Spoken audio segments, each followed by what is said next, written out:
All right, hello everyone, and peace of Christ to all of you. I hope my voice is coming good and clear. I think I have some difficulty in the microphone. Let me know, please, if you have any problem. Today, our topic is nothing new, the same as usual, but we challenge the Muslims today if they really think that they have a religion and they have a belief which is solid and can be examined. As we know, Muslims they flood the internet trying to prove their religion to be a true belief, making tons and thousands of claims about miracles of the Quran. But day after day, we examine them and we find that all of them they are phony, false, stupid, and full of lies. And today we are here to have an open challenge for whoever he think he can prove us in any way, in any mean, not necessarily in what it's called scientific miracles, which is phony, as we said, but in any way he wish. So if you are a Muslim, my Skype is open. Please feel free. You can call me, you can text me, and I will be happy to take your call. Now, if we look at the Muslims' claim about their religion, you will find that a Muslim person he is really desperate, trying to prove that Islam is a religion should be respected and even accepted. But I find that this, depression is coming from a very um, strong reason, which is Muhammad is not a prophet. And because he's not a prophet, how I can make him a prophet? This is the question. A Muslim, he asks himself every day the same question: how I can make my prophet a prophet? How I can make him appear like a prophet? Muhammad, he have a very bad reputation. He was a very bad person. He's a criminal. He is a killer. He is even his sexuality does not make any sense except for somebody he is really not normal. And we are trying just to be polite, but you know that Muhammad, he even have sexual relationship with the children's, which is it cannot be accepted, not before, not now. And the Muslims, in order to cover this issue, they say at that time it was okay. I mean, since when it was okay? Adam, God created for him Eve, not a child. So what do you mean it's okay? You know what I mean? Because we have to remember that if it was okay, I mean, how older can we go before Adam? God himself, he created Eve, which is a woman, not a child, for Adam to sleep with. So since when it's okay? And what the purpose of marrying a child? Is that to have children's or to have sex? If it is about sex, then we understand that Muhammad, he liked to have sex with the children's. If it's about having a family and bearing children's, well, a child cannot give you children's anyway. So what the purpose of this marriage? Obviously it's nothing but lust, and a person who he like to have sexual relationship with the children's. Somebody's asking me, what is the original sin? The original sin simply is a very simple idea that there is the first man, his name is Adam. He disobeyed God, and that is the first sin and the origin of sin. You listen to the devil, you disobey God. But in the same time, original sin does not mean that we are being punished. Muslims, they have a very false idea about original sin. They think we are punished. I mean, okay, Adam, he commits sin and we are punished just because Adam commits sin. The fact we are sinners too. So the idea of the original sin, that we are sinners the same as our father Adam, and we are no better. So Muslims, they think that just because Adam sinned, we are going to be punished, and that is not absolutely false. Muslims always, they have a very false ideas about Christianity, and the reason for that, if you go to a Muslim school, and me myself, I grew up in a Muslim school, they always teach you false things about everybody, not only about Christians, about the Jews, about the Hindus, about the Buddhas, everybody. There is no true information, there's no honesty, there's no dignity in the education they give to their children, because the purpose of this information they give to their children is to make them don't like those people, hate them. As an example, once I was in high school, And a Muslim, he's a nice person actually. The person, you know, he came to me and he says, I will tell you, I will ask you a question, but I'm afraid you will beat me up. I said, why do you think I will beat you up? He said, well, I know you, you know. I said, but why, what you will say to me will make me beat you up? He said, this is why I'm asking you. You promised me you will not do anything wrong. I said, well, I don't know if I can promise you what you want to tell me. Tell me first. He said, no, I cannot tell you. Promise me first. So anyway, I promised you, promised him. He said to me that his Islamic teacher in the classroom, and I wasn't there, he said that Christians, before they get married, the priest, he have to sleep with them, with the wife. Imagine. The priest, the Muslims teaching their children that your priest, before you take your wife home, she have to spend the night over with the priest. Do you believe it? So they are willing to fabricate all kind of lies to make the Muslims believe that you are really a filthy creature. You are not even considered to be respected. How dare you to you let your wife to sleep with the priest? So for them, when they see us as ugly people because they have a very false information about us. The fact is the opposite. It's Muhammad who made chapters in the Quran saying any Muslim woman, she gave herself to the Prophet, she is a privilege for him. And not only that, if we go and see the interpretation, we will find that it says that if the Prophet, his eyes fall into a woman, her husband must divorce her right now. And we showed you the reference before, you remember? The husband, he have to divorce her immediately if the eyes of the Prophet fail into her mom. A Muslim saying to us, you Christian, you are doing that, you are a big fat liar. You are the Muslims who do that. You know, you Muslims, you don't even respect women to the point you divorce, you marry, you divorce, you divorce.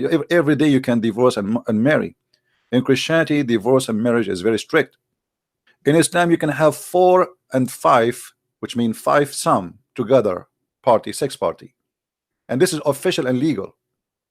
And then the women, if she got divorced, she have to go and have to sleep with different husband in order to get back to her husband. Have you ever heard of a filthy cult more than this? Imagine your mother.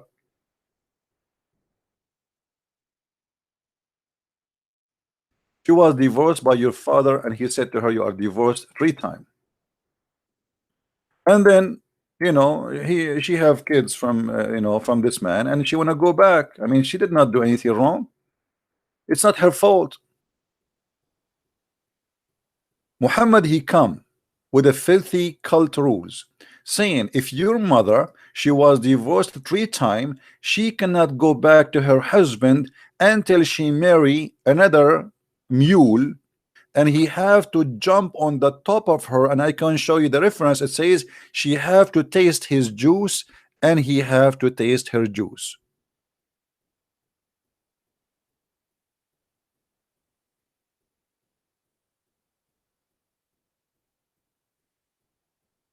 Are you there, Muslims? Am I lying? What kind of cult says if you divorce your wife 3 times, she cannot go back to you unless she sleep with a new man? And what the purpose and what the wisdom? The Muslim, they will say to you, oh, this is a penalty for the man, so he will not you know, exaggerate with the word divorce. But my friend, you know, you said to him 3 times. What about you say it for him from the first time? If you divorce her, you cannot have her forever. What this is about is sleeping with a new man. And still men, they do it. I mean, you make it 3 times, and now she have to sleep with a new man, and still they divorce her 3 times. What about you make the divorce very strict and very hard? It's not just a word we say. Divorce in Islam is so easy. You just say you are divorced, that's it. There's no need for a court, there's no need for anything. You are divorced, even you can send a text message. A woman in the kitchen, the guy is driving his car, he sent her a text message, you are divorced, get out.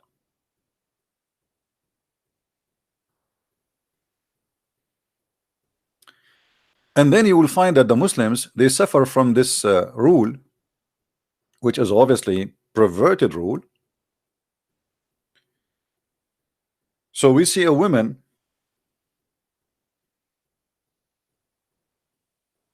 she married a new man, in order to get back to her previous husband.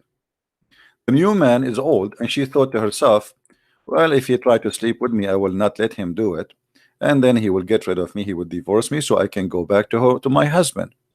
And this is the story in front of you in Sahih al-Bukhari, as you see. All right, in Sahih al-Bukhari. Thank you for everybody who is helping in donation, we appreciate you. In Sahih al-Bukhari, you will see that a woman, she came to the prophet wife, and she was beaten by her husband until her clothes became a greener, sorry, her skin became a greener than her clothes. And Aisha, she said, I have not seen any women suffering as much as I believe in women. What the story is about? The story is about this woman. She married a new husband because the previous husband, he divorced her 3 times, and now she don't know what to do, how she can get back to her husband. There's no way. The only way is to find a new husband, to sleep with her, and after he sleep with her, she can go back to her previous husband. I mean, how in the world that can be a religion? And now this woman, this poor woman, as you see, she get beaten by her husband, the new husband, and Muhammad now is investigating the issue because the man, he came over, and she told him that my husband, his private part is not working. The man, he said, she's a liar. I swear by Allah, I can satisfy her. Look at the conversation. This is a conversation with the Prophet of Allah. She said,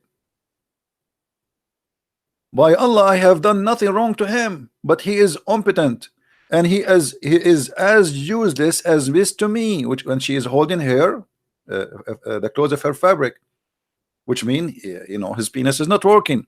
Abdul Rahman said, by Allah, messenger, she told a lie. I'm very, very hot, horny man, brother. I can satisfy her, but she is disobedient and want to go back to Rif'ah. She want to go back to Rif'ah. Allah messenger said, if this is your intention, then you know that it's not lawful for you to marry Rif'ah again unless you had sexual intercourse, according to the translation. But the fact, by the way, it doesn't say that. It says in Arabic, حتى يذوق عسيلتك من عسيلتك أو سيلتك, حتى he tastes your juice. Literally, until he tastes your juice. Imagine the prophet of God saying to a woman, she want to go back to her previous husband, she don't want this guy. Oh, you cannot do that. The only way you can go back to your previous husband, this man, he have to taste your juice, not intercourse as they say here only. It mean intercourse at the end, yes, but you know what does that mean? He have to taste her juice. If we go to different hadith, just to show you how they lie, copy this word just to search for the exact same story, and you will see how they lie in the translation.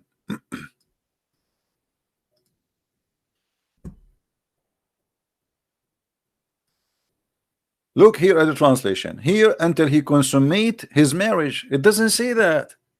Liars. Look at this here. This is different translation. You see the Muslims, I mean, the same story, the same sentence. Look how the translation changed. It says, no, until you taste his sweetness and he tastes your sweetness. So if you are saying to me that Islam is a religion and Muhammad, he is a person who speak from God, what is that? This is sex party, this is hippies. What tastes your sweetness and he tastes your sweetness? I mean, and this is just because a woman, she want to go back to her husband. So now we force her to taste the juice of the new man, and he have to taste her juice, and then after that she can go back.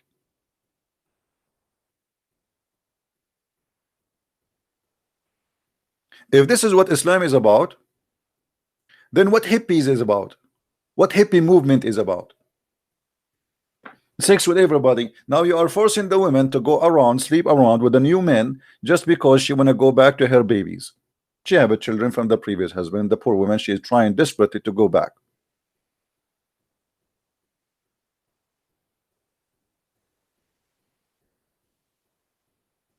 And always, we notice that when you speak to a person who is establishing a cult leaders, they focus very much in sex abuse, which means they abuse you sexually.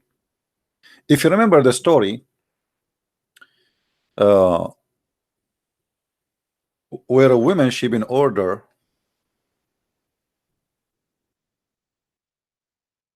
to do breastfeeding for adult.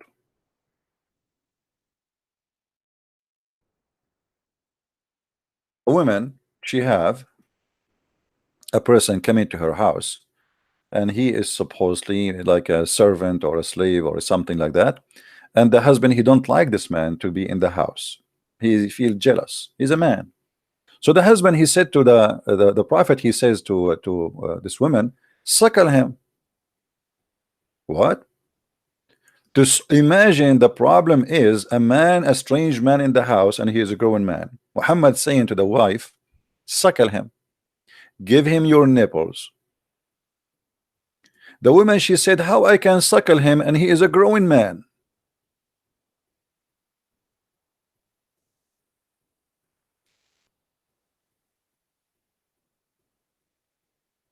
Hmm?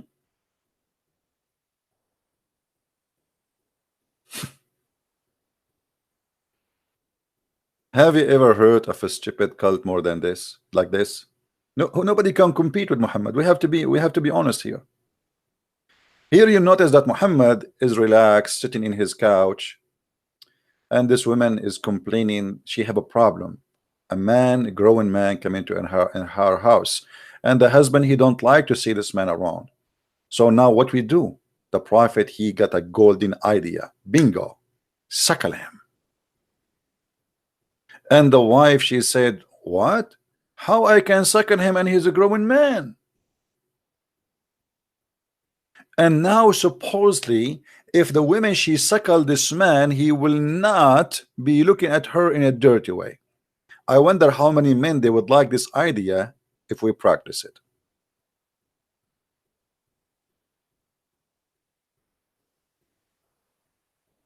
Abbas, he don't like what we say. Should we give him a chance to call us? What do you think, guys? Look like Abbas, he have an objection about what we said. I don't know. Abbas always, he supposedly is a person who knows his religion, but I noticed that Abbas a speaker corner, but he speak only about corners. If you put him in a circle, he have no idea what to talk about. So Abbas, do you like me to give you a call? Do you want to say something to us? Text me in Skype if you like me to call you, or if you like to call me, feel free. So as you see, Muhammad here, obviously, he don't respect Muslims, he don't respect their women, and he think about them as sex toys to play with. And then we find that Aisha herself, she was ordering her sisters to suckle any men when I enter upon her. How in the world we can say Islam is a religion then? Even the word cult, it is not fit.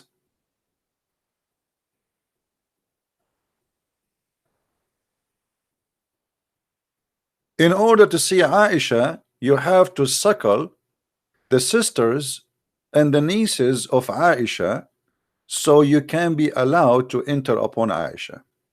Aisha, I'm coming tomorrow. Get your nieces ready. And really, I am hungry. And by the way, those women, they don't have milk. I mean, do you think women have milk always? Why do you think she's even a goat? She don't have always milk. Women, they have milk when they give birth. As simple as that. If you think you can suckle a woman and get milk from there, so I wonder she is suckling what and doing what? What the point of the suckling? What exactly they are suckling? Nipples? We Muslims, we cannot shake, we don't allow our women to shake hands with men, but you can shake the boobs of our wives and you can suck them. I mean, this is very conservative.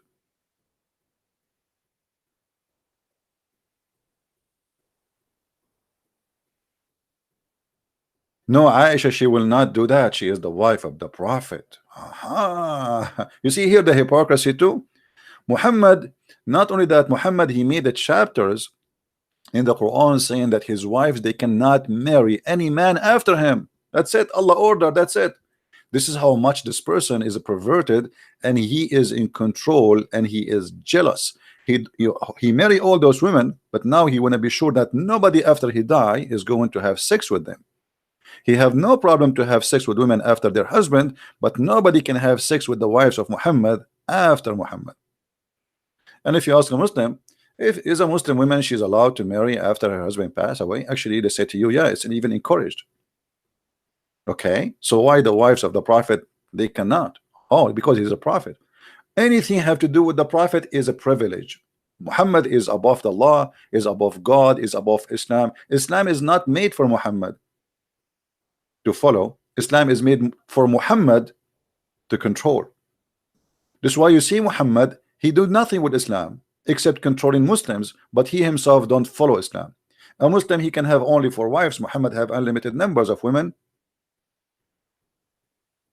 He have unlimited numbers of women. They can wish and give themselves. It's a privilege only for the Prophet. And as we showed you before, one of the privilege of Muhammad, that if a man, his eyes fall into a woman, her husband, he have to divorce her immediately.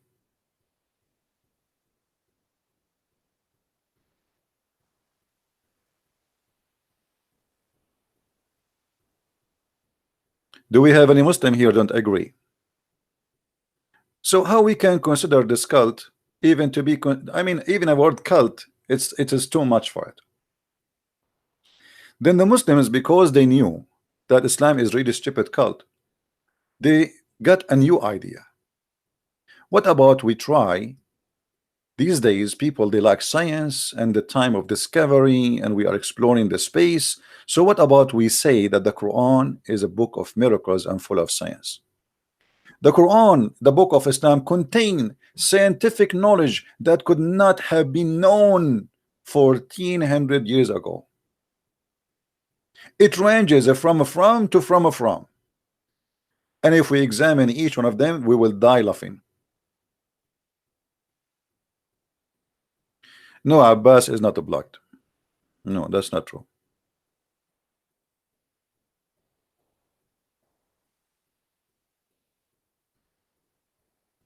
No. And actually, I can give him a call too. He said to you he's blocked.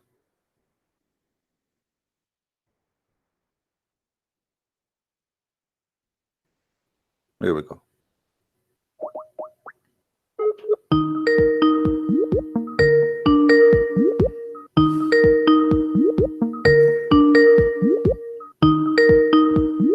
Answer, Abbas.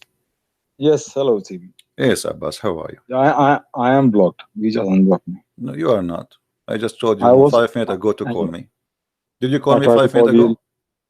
No. I tried to call you for the last 3-4 days ago. Okay. Well, you know, not always I take calls. I say when you call. When I say people call me, people you can call me. Anyway, so what do you want to say to us?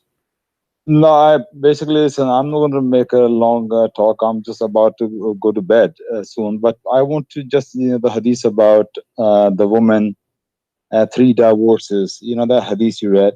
You kind of misinterpret the hadith. Okay, you tell us what is okay. You tell us. Well, I switch on only halfway when you were explaining. Tell me what's your problem with the hadith? What you trying to? No, you tell me. You tell me. You know, I want to learn from you. What it's okay, mean? I only heard the last bit.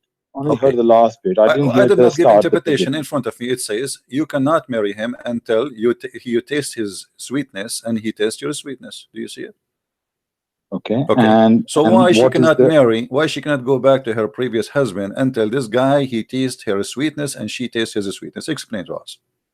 This guy is her husband, second husband. All right, and it's not that Muhammad Sallallahu Alaihi Wasallam brings some guy from the street and say you must sleep with him. No problem. He is her husband, present husband. Okay. Now the thing is, the Muhammad Sallallahu Alaihi Wasallam telling her if she used this man to be married with him to go back to the other husband, that's not fair with the second husband, who's her present husband now. It's not fair with him. So Muhammad Sallallahu Alaihi Wasallam basically making this rule. It's not he's making this rule, it's Allah make that rule. That just divorce is one of the worst things out of all the permissions Allah has given. This is one hadith about. This is the one of the worst things Allah like, which Allah have given permission. So what Muhammad Sallallahu Alaihi Wasallam trying to do here? Sorry, I was a little bit distracted. Okay. So what he's trying to do here is saying, look, divorce is not a joke. So if you both, your husband give divorce to a woman, he cannot have her back. It's not a joke. Unless she, by her own free will, marry with another husband, another man, and then he divorce her, or they took divorce happen, then she can come back to him. Another point we must remember, one thing we need to realize as well, that woman has a free choice. Nobody is telling her, go and marry that man and come back to him. If this woman wants to come back to the first husband, it's her wish, if she wants to do it, but she can't just do it. She has to go and sleep, or not sleep, marry with another man, and then come back to this man if she wants to come back. Do you understand what I'm trying to say? So nobody's forcing her. Okay. So Muhammad Sallallahu making this rule here. Can I make my comment? Please, yes. Okay. Who is the one divorced the women? Is it the husband divorced the women, or the women divorced the husband? Husband divorced the Okay. woman. So here the fault is the fault of who? Husband, of course. Okay. The women, she have babies, she want to go back to her children, and now we are forcing the women to sleep with a strange man in order to fix what the stupid husband he did. So look at this. Look, well, hold on. I gave you your time. So now look at the stupid logic. I divorce my wife. I am an arrogant man. I call her, I said to her, you are divorced, and I said to her 3 times, and now she is out of the house, and now the poor woman, she want to get back. The husband, he willing is to accept her to go back, but there is rules. She cannot come back to me unless she sleep with a new husband. So now the poor woman, she have to find a new husband, just because her husband is a stupid who divorced her, and now she is sacrificing her dignity and her honor, sleeping with the new man just for the sake of going back. So Allah did not punish the man. The woman is getting, excuse my language, is getting screwed is the women, not the man. What about your God? Allah saying to the man, if you divorce your wife 3 times, you cannot marry any women unless a man screw you. It is the man who divorced her. What about we punish the man when we say to him, if you divorce a woman 3 times, you cannot even ever have her again? Or what about we say to the man, if you divorce a woman 3 times, we will not even allow you to marry for the coming 10 years. There's many ways to solve this problem. If Allah is really conservative about divorce, but as you see, Allah don't care about divorce, because you divorce a woman by saying a word. What about we say that if you divorce a woman, she is still lawful for you by saying a word. It's still lawful for you for the coming 2 years to fix it. But no, you say one word and that's it, she is out. So your cult making the women a sex toy. And as you see here in the story we showed you, this woman, she went to a new husband, and the purpose of that is just to go back, and the man is beating her. And your prophet, look what happened here, there's a crime. Your prophet here, he took the side of the man who did beat his wife, and he made her skin greener than her clothes. And what is that about? He is saying that she is refusing to sleep with me. So your prophet saying you can beat your wife, make her skin greener than her clothes, if she refused to sleep with you, which means your prophet is encouraging rape. Obviously this woman, she don't want me. And okay, let us say for the sake of argument, Muhammad, he made this rule, or as you say, your God, he made this rule, and now this woman, she's trying to fix what her husband did, which is not her fault, but she don't want to sleep with this man. How in the world I take the side of the man who is forcing her into bed, and he did beat her until he made her skin greener than her clothes, and then I give him a verse in the top of that saying a woman, the man, he can beat his wife if he feel rebellions. So as you see here, Muhammad did not fix the problem, and this is not a problem of the women, but now it became a problem of the woman, because at the end of the day, the man, he have 4 wives, he can marry new wives, so he don't care. But the poor woman, she wanna go desperately back to her children's. Your God, He's really funny, and he don't respect women's rights, and he don't respect a human being. If you divorce your wife, it's not her fault. It's your fault. Why your God don't punish you? Yeah. Okay. Can I say something? Go ahead. Okay. Now, first of all, you said the man. I don't know what you're trying to say. The man is bad or stupid, because you say it's man's fault. It doesn't Then matter. man is, doesn't matter. Yeah. As long you are the one who is controlling the divorce, you call it stupid, you call it smart, you call it, I don't know, but he is the one who divorced her, so it's not her fault. I know. Got it. Let me make my point 1 minute. Now the woman being given divorce, she been mistreated by a man. Why this woman want to go back to that husband? You keep saying children. In Islam, the right is woman's right. She can take the children. The man has to look after the children. He has to pay for the children. This is the complete Islam.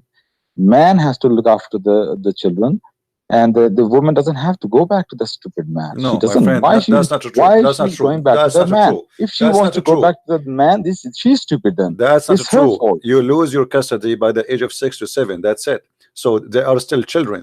So if they are 6, 7 years old, you cannot have them as a female. The father will have them. So now still they are children. Where do you get that from? You can go study Sharia law. I have a degree in Islamic law. Okay, no. So Sharia law comes from there's an age. The Quran, there's an yes? age. There's an age for the female, and there's an age for the male. So based on your Sharia law, still both of them, they will be in the age of the children, and still you are stripping the women from her children's and giving it to the man. So the women, she can have them until as long they are very young, but the second they grow a little bit and they became 7, 8 years, the husband, he can take them and he strip them, and now they are his hand ownership for until forever. That's it. She cannot have them ever again. So a woman, she's still a woman. If she have a child, he is 9 years old, that still is a child. He is not a grown man. If she have a 7 years old a baby girl, she is still a baby girl. She is not a woman. So your religion is not being fair with the women. Secondly, the man is the one who divorced. I will comment on that. Before that, I want to make another comment, because you said a lot of things the last time. One thing I remember is this: that you said that man beat her. Yeah. Is this the part of the hadith as well? Because I say I missed the first beginning of the hadith. Yeah. So in this hadith, you say this man was beating her. Yes. Yes. Okay. Now, what Muhammad Sallallahu Alaihi Wasallam told her, no, you have to go and sleep with him. Okay. Before you go back to the other husband. What he was saying is, if you want to go back to your first husband, you have to have sexual relationship with your next husband. What the point? If you let me make a point. She doesn't have to go back with this guy Abdul Rahman. She doesn't. She could have divorced him straight away, but by divorcing him without sleeping with him, she cannot go back to the first one. She can have another husband, but she doesn't have to go with Abdul Rahman. You must understand that. What do you mean? But since what I'm saying is, she still have to marry a man. It doesn't matter who is the name is. She have to marry a man. No, because he was beating her. So you saying no. You see, no. Hold on. The man is beating her because she refused to sleep with him. Your prophet, he took a side with her. Sorry, with him against her. He did not even ask him why you are beating her. He said, well, you know what? If this is your intention, well, you should know you cannot do that. So he did not even mention why you are beating her, because the Quran says your women, you can beat them, chapter 4 verse number 34. And actually they say even this verse came before because of this story. So the man, he can beat his wife and he can teach her how to behave. So here your prophet misrepresent. No, my friend. Okay, hold on. There's a hadith that says that if a woman, she refused to come to the bed of the husband, the angels will be cursing her until the morning. Yeah, what beating has to do with it? I'm asking you, is it true? If a woman, she refused. Okay, why you're a prophet then? Okay, what is the punishment for the guy who did beat his wife and he made her skin greener than her clothes? Did your prophet say anything? Did he complain? As you see, he took the side of the man. Okay, I just want to say, you misquote the verse of the Quran, chapter 4 verse 34, I believe. It's 434, isn't it? Where it says you can beat your wife. Yeah. Do you know when the Quran says what kind of a woman that you can even touch her? Beating is not like what kind of a woman? What kind of a woman? Okay, what kind of what kind of a woman? You're talking about a woman here is a bad character woman. Like what? Give us an example. like maybe she want to have an affair with other men. That's It's not like that's false. somebody That's not false. cooking That's you false. food. That's false. That's false. In Islam, if a woman she That's is cheating with her husband, don't lie.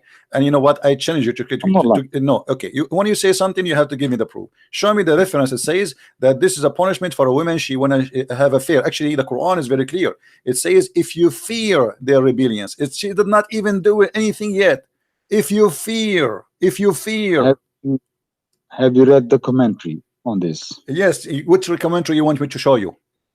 Read Ibn Kathir if you want to. Okay, I we'll haven't go read to Ibn it. This Kathir. one, Hold I on. read Maududi. Everybody will be laughing But in a read- second about what you are read- trying to say. Okay, are you sure you want me to read Ibn Kathir for you? Just read Ibn Kathir. I never read Ibn Kathir All about right, this here we verse, go. but This is read Ibn Kathir. Okay, don't give me your own fantasy. This is Ibn Kathir. Let us see what is there.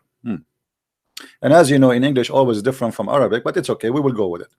All right, read with me carefully. It says, الرجال قوامون على النساء. Men are protectors and maintainers of women, meaning it's responsible for women, and he is etc. And why? Because he spent money on her, because he spent their means on them. So women in Islam is like a hooker, because you spend money on them, you can control them. He continue. Hold on, I'm reading Ibn Kathir. Like I'm not reading my own. like And this is Quran, by the way. This is Quran, because they spend their money on them. Because this is Quran, this is not Ibn Kathir. Okay, meaning because he says, and men are the providers. no, because they spend their money. This is about the dowry. This is not about the providers. This is because they gave money. They bought them already. The dowry is buying the women. He owned them, and now he continue. وَالرِّجَالُ عَلَيْهُنَّ دَرَجَةٌ. So the men they are higher than them. And then he says, let us see where it says about higher than Christianity. Okay, hold on. Here we go. Read with me. As for husbands women, are the head of the wives. What are you talking about? my friend?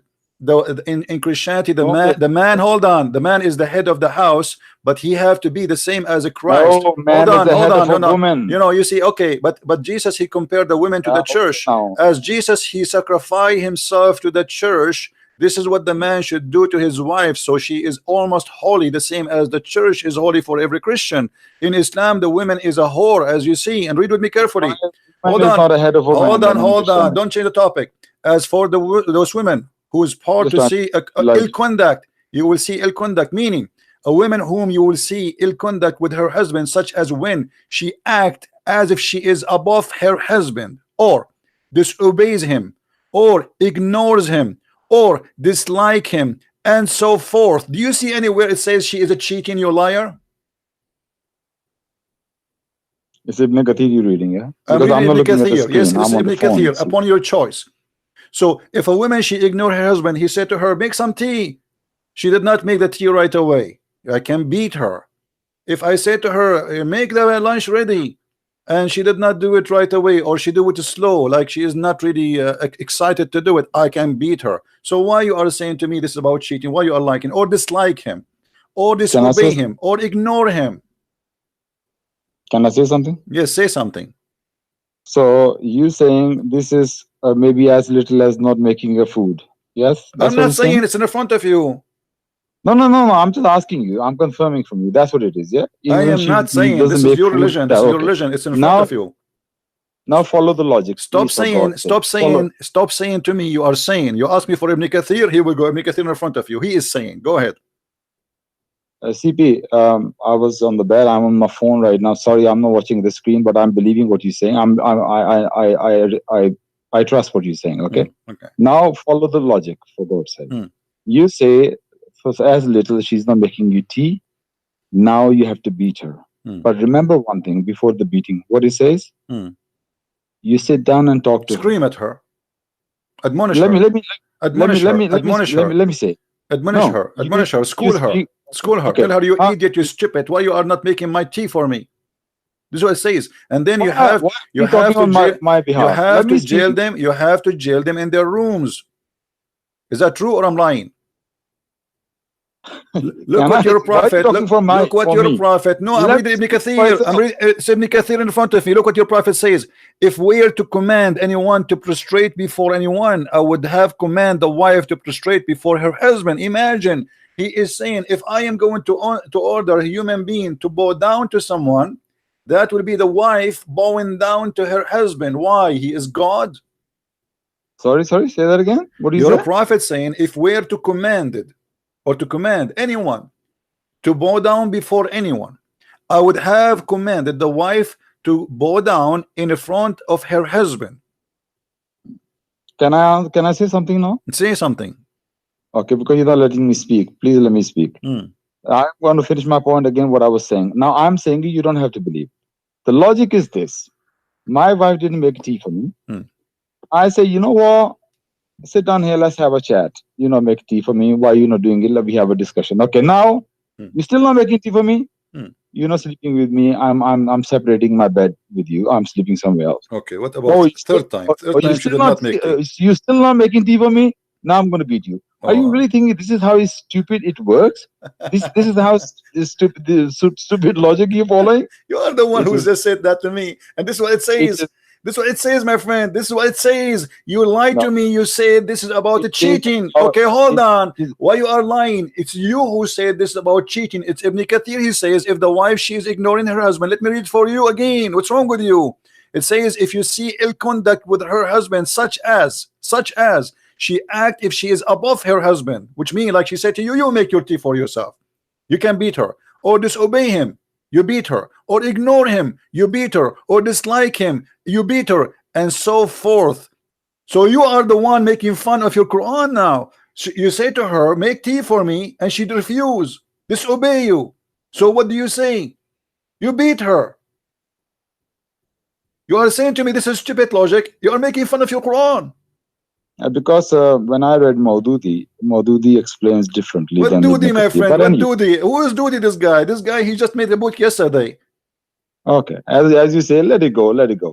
Now I'm going to make a point. We have Quran, and same time. Look at this. Your prophet said that if I've been ordered someone to bow down to someone, is going to be the woman bowing down to her husband. And then he says, if the women, read with me. If a man asks his wife to come to his bed and she declined, the angels will keep cursing until the morning. Why? Okay, I'm going to answer you. You know about the bow down. If I have to order somebody to bow down, I have to order wives to bow down to men. You know the full hadith. You know the whole hadith. No, tell me what is the whole hadith. Go ahead. Do you know the context of the hadith? You tell me the context. Go ahead. Let us talk together. I tell you the context. This is what not very right of you to misquote the hadith. The full hadith is this. One man came, one of the companion, and he came, he was going to bow down to Muhammad sallallahu alaihi wasallam. He said, stop, why are you doing that? He said, I went to the village called Hira, and there are people there, they are bowing down to their leaders, to their lords. And I said to myself, you are a prophet of God, you are more deserving than those people. So you are more deserving than them. Muhammad Sallallahu says, tell me, when I die, will you bow down to my grave? He said, no, I will not. So why are you doing that? If I have give permission to anyone to bow down, I would have told the wives to bow down to husbands, but bowing down is only for Allah. This is the full context of the hadith. It's not that he's picking this one kind of command. Let us laugh at your explanation. What is the connection between a woman bowing down to her husband and bowing down to Allah? You just said, according to you, hold on, according to you, you just made the man for the women is the same as God for you as a Muslim. This is what you just said to us. Everybody is laughing. So look how silly what you said. Muhammad, he believed that a man, he is God for the women. So if I order somebody to bow to somebody, I will order the woman to bow to her husband. So Muhammad, he could not find someone to do the bowing, deserve to do bowing to a man except the wife. And this is how Islam look at the women. She is no one. Why she have to bow down to the husband? Who is he? Can I say something? Say something. And did your prophet, hold on, did your prophet, he says that the woman, if she lick the pimples of her husband, she did not do enough to him? I never read this hadith, but I believe that hadith is not authentic. Okay, so let's not go there. Not authentic. But I haven't read the hadith, but we talk about it after. Let me make this point here. You just say about, look how stupid that is. That means husband is equal to God. You're missing the point here. Muhammad Sallallahu says bowing down is only for Allah. If it was permitted that's a lie. for That's a anybody, lie. That's a lie. if That's it a was lie. permitted, That's a lie. We sorry, can show you tons of stories about people bowing down to Muhammad. And same time, what about your God Allah? He no, is ordering the angels to let bow down. why Hold don't I on. finish Hold my on. point? Islam is a stupid religion, my friend. How Allah himself is the first even one to order angels to bow down to a man. Is that true? Can I finish my point first? Because you just No, make we your cannot point and jump. you didn't let me We finish the cannot point. jump And like people think monkeys. that I don't have No, the no, answer to no. that. When you lie about something, I cannot let it go. Did your God Allah order Let you lie all the time. order the angels to bow down to Adam? Yes or no? Yes. Okay. What kind of God he order angels to bow down to a man? I thought if you do that, you are committing shirk.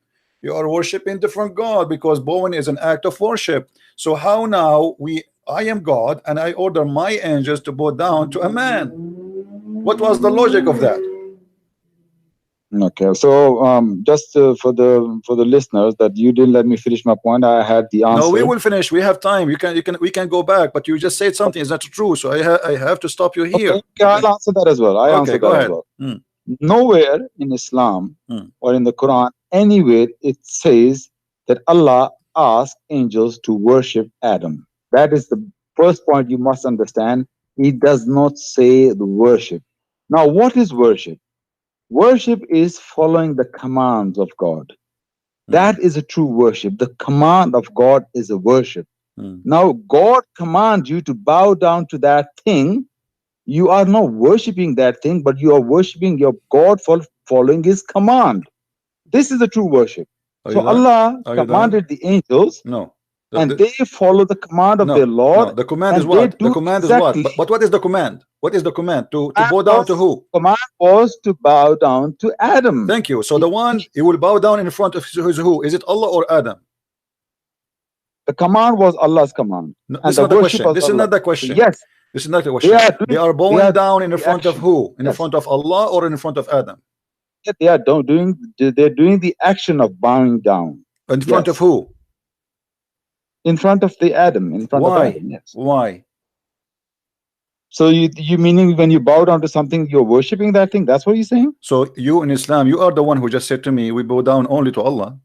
as a worship. Abbas, yes. A second ago, you are the one who said to me, we've been ordered only to bow down to Allah. So you are the one who just confirmed that bowing down is only should happen to Allah. So how Allah he ordered angels to bow down to a man? So the first one who commit shirk and he taught shirk is your God. He forced angels for no reason. And actually, by the way, how stupid is why even he's asking them to bow down to Adam? Why is Allah is no, I wouldn't say Allah is testing angels, but it's an example for us. When Allah says something to you, you just follow the command. That's false. Don't ask. That's false. Don't ask. That's false, my friend. The angels, yes, the angels, they accuse Adam that he would do mischievement. Correct? Angels accuse Adam. No, they were talking to Allah. They didn't accuse Adam. They accuse Adam talking to Allah. Yes, they accuse Adam talking to Allah that he would do mischievement. Yes or no?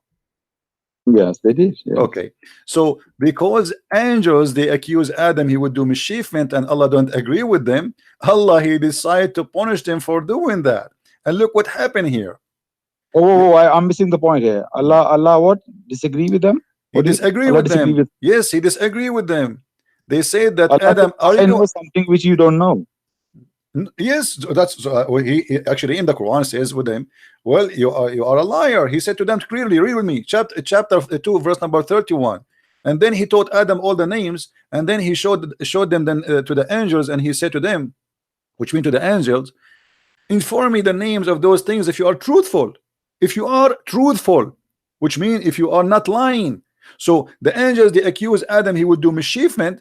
Allah wanted to prove that he is the one who know and they are wrong about Adam. He will not do mischievement. And later Adam did mischievement. So Allah is a false God and the angels they are truthful. Now did Adam end up as a mischief person? Absolutely. So he didn't repent, no? Doesn't matter. Did he do mischievement or not? Doesn't matter. Angels didn't see as far as My God friend, can hold on. Who care about repent or not? They did not say he will repent or not. They said he would do mischievement. Allah, he said to them, you are wrong, and if you are truthful, tell me the names. He made a quiz, which is a stupid quiz. Imagine I call my dog Susu, and then I ask you what is the name of my dog, and you say I do not know, and this is a proof that I am God because I know his name is Susu. That is the most silly, stupid argument. So the angels, they accuse. Hold on. The angels, they accuse. Hold on, Abbas. Hold on. The angels accuse your God that he creating someone he would do mischievement, and then Allah, he said, I don't agree with you, and you are liars. And then when they could not tell the names, then he ordered them all to bow down to Adam as a penalty. Oh, really? As Yes, a penalty? it's in front of you. Can you? Is this your words or is the words of the Quran? It's in front of you. No, it's not my word. Because why he ordered them to bow down? Because simply they accuse Adam of mischievement. Penalty. I know you're writing the Quran. I know you're writing the Quran. Just go.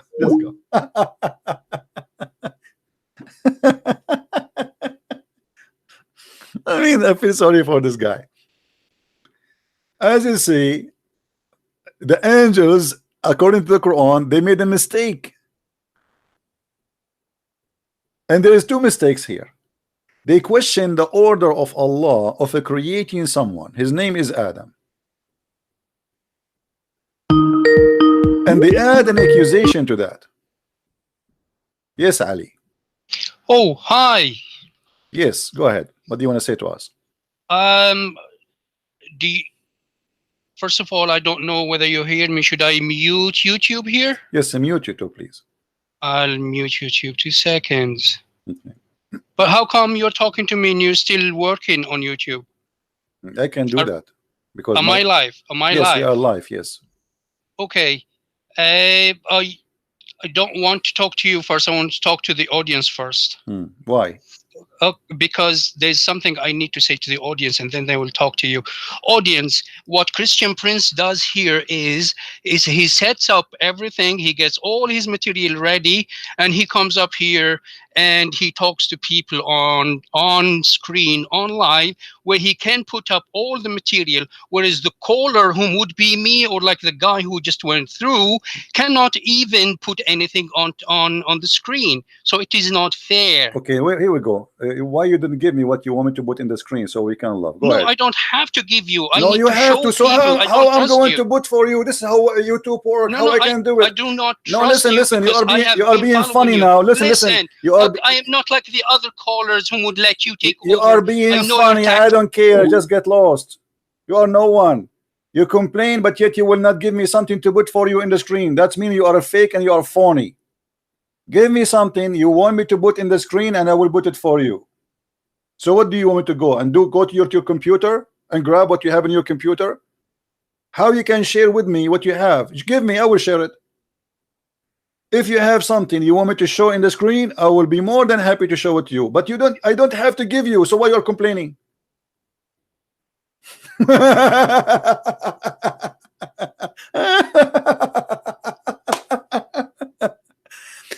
This is a bankruptcy. Give me a link, I will open it. And guys, how many times Muslims they gave me links and I put it in the screen? You are my witness. My videos are all over. Give me a link, I will open it, I will put it in the screen, and you can read the same as I'm reading. And by the way, I don't have material ready. What do you mean ready? Whatever the conversation take us, we open reference right in the spot. Does it sound like I have them ready? I search for them in the front of everybody in the screen. It's really in my head, my friend. For you, because you do not know what are you talking about, you need to be ready. For me, it's not.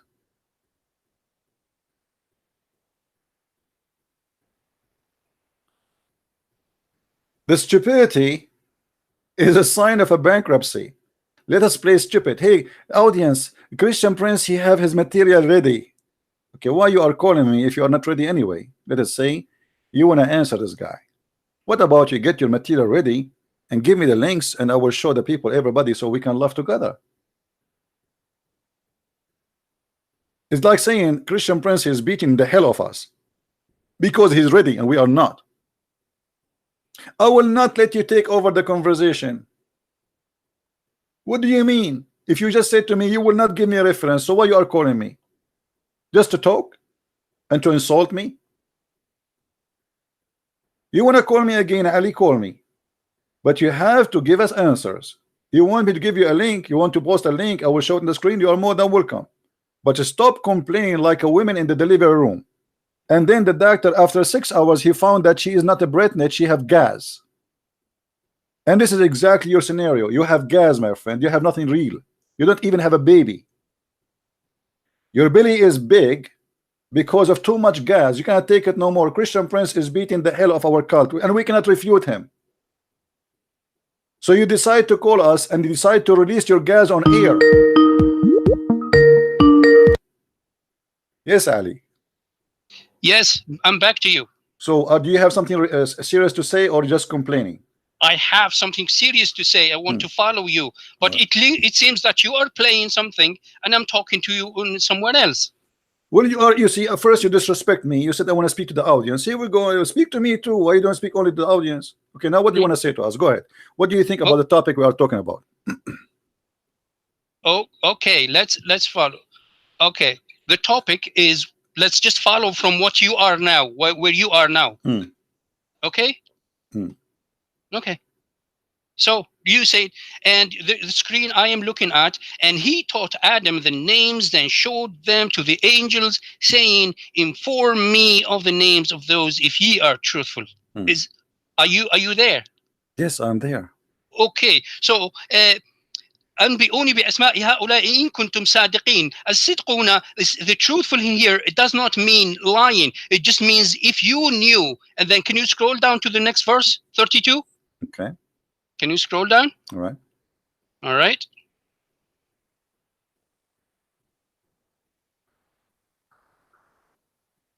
Read. All right. 2 seconds. So 32, they said, be glorified you. قالوا سبحانك ربنا, we have no knowledge saying that which thou hast taught us. Thou only you art knower the wise. So there's not much to be said in here. Go on to verse 33. Can we stop a second here? Is that okay? Oh yeah, okay. Please go ahead. Does it say here, we know nothing except what you taught us, and you agree with that? Okay. So how the angels, they say that he is going to do mischievement and he would do bloodshed, as we see in this verse? The angels we're talking about the previous creation of Allah on earth, which were the jinn and khin and bin, whom actually were killing and dying. And that is actually exactly what human beings are doing right now on earth. Hold on. It is shedding blood. You're saying, you are saying that this is the previous, which is the jinn. That's very funny because hold on. As you see here, it says, and when the Lord said unto the angels, I am about, he did not do it yet. All right. So what previous you are talking about? Hello. He's about to create human being. We're talking the previous creation that was on earth that shed blood. Okay. Do you have any reference for the previous who they shed the blood on earth? Hello. The jinn. Do you have reference? Do you have reference? Hold on. Do you have reference, my friend? That the jinn have one? Okay, according to Islam, do you have reference that the jinn were in earth already and they were shedding blood? Yes, I can find you one. Okay. Yeah. You see, because I cannot show your screen. No, I can. So give me the link. I will show it on the screen. No problem. Give me your link. No, I'm gonna do that right away. And once I find it, I'll send it to you. But while we're talking, it is exactly the description of what about the malaika, why am I on that? The malaika described exactly that what human being would do if they were put on earth as Khalifa. So the malaika describe exactly as they would do, correct? Yes, sir. And was the malaika right or wrong? They were right because they're human being just like you. And see, other hold on. people- You just said, Shit. you just Hold on. said they are right. So why Allah saying to them, if you are truthful? Truthful does not mean here that you were lying. Okay, my friend. Truthful. What Stop if there. what if we show the interpretation? What interpretation No, you like no. me to show you? Let me, before you get to that, or you can get to that while I'm talking to the audience. You see, audience is saying if you are truthful, if you know everything. So Allah has taught Adam the names of everything, of his creation, of course. And he asks them, would you be able to tell me this? They said, no, oh Allah, glorified be you. We don't know except what you taught us. So Adam did say that. That is only to say and to show that the that Allah in his great wisdom and knowledge knows what human being, what Adam and his descendants are going to do on earth. Okay, let's go back to zero. Hold on. You just said that Allah, he taught the names to Adam, and that proved that he knows everything. How silly is that? I will call That's not silly no, at let all. me That's not answer. Let me silly. answer. Let me The answer. silly Let if me you answer. do not- Let me look, answer. do Hello. not- I'm giving you your time. I'm giving you your time. Please respect. Don't make me hang up on you. You see, I give you time. I give you time. Hey, can you have hey, please respect. I give you time, please. Come on. No. Listen. I'm not asking about Okay, anything. okay. I Listen, want you to listen. have Let me say manners. my statement. So if I call my computer Juju and I ask you what the name of my computer, you say I do not know. That to prove I am That's God. a silly example. A silly example. You are giving a flipping silly example, sir. Give a real example. It says here in front of you that he taught Adam all the names. Hold on. He taught Adam all the names. So, okay, tell me what the names he taught Adam. And what? Well, he taught him. Stop talking then. Okay. It's my turn to talk. Stop talking. All right. Allah taught Adam the names of his creation in order to show that the angel could not have known the future. So this is what happened. What happened to the video? So I will go with you. By Allah teaching Adam the names of his creation, that prove that he is God. Well, I can taught anyone names I created, because this is a name he created too. What about we do with the opposite? What about I say to the angels, go and name things, anything you want, name it, and don't tell me the names, and come to me and ask me what the names, and I will tell you, because I know the unseen. But I am the one who named the things, and then I asked you, that's tell a me the silly names of those things. Example. This is very silly. This is silly from your God. Same time. Hold on. You're such a failure that you can't even give a proper example. You can't even bring a proper example. You are the one who could not give me proper example. I asked you. He told them all the names. He told them only the names. He taught all the names. And by the way, this is a verse he stole from the Old Testament. God, he taught Adam all the names, but we don't see this stupid story in the Bible. But now here you see, look what happened. He taught them the names to Adam to prove what? To prove. Hold on. Your stupid Bible. Hold on. Did not go into any hold on. Yeah. So you see here that Allah, he taught the names to prove what? To prove that he know and they know not. But you agreed that the angels, they were right. And you said that hold on. You said they are talking about the previous creation. It's a good question. Stop. Let me answer. Abdul, listen. You are the one who said the one who said that they are shading the blood previously. What a blood? What is a creature have a blood? Listen. What is the creature? Hold on. What is the creature who has a blood previously before Adam?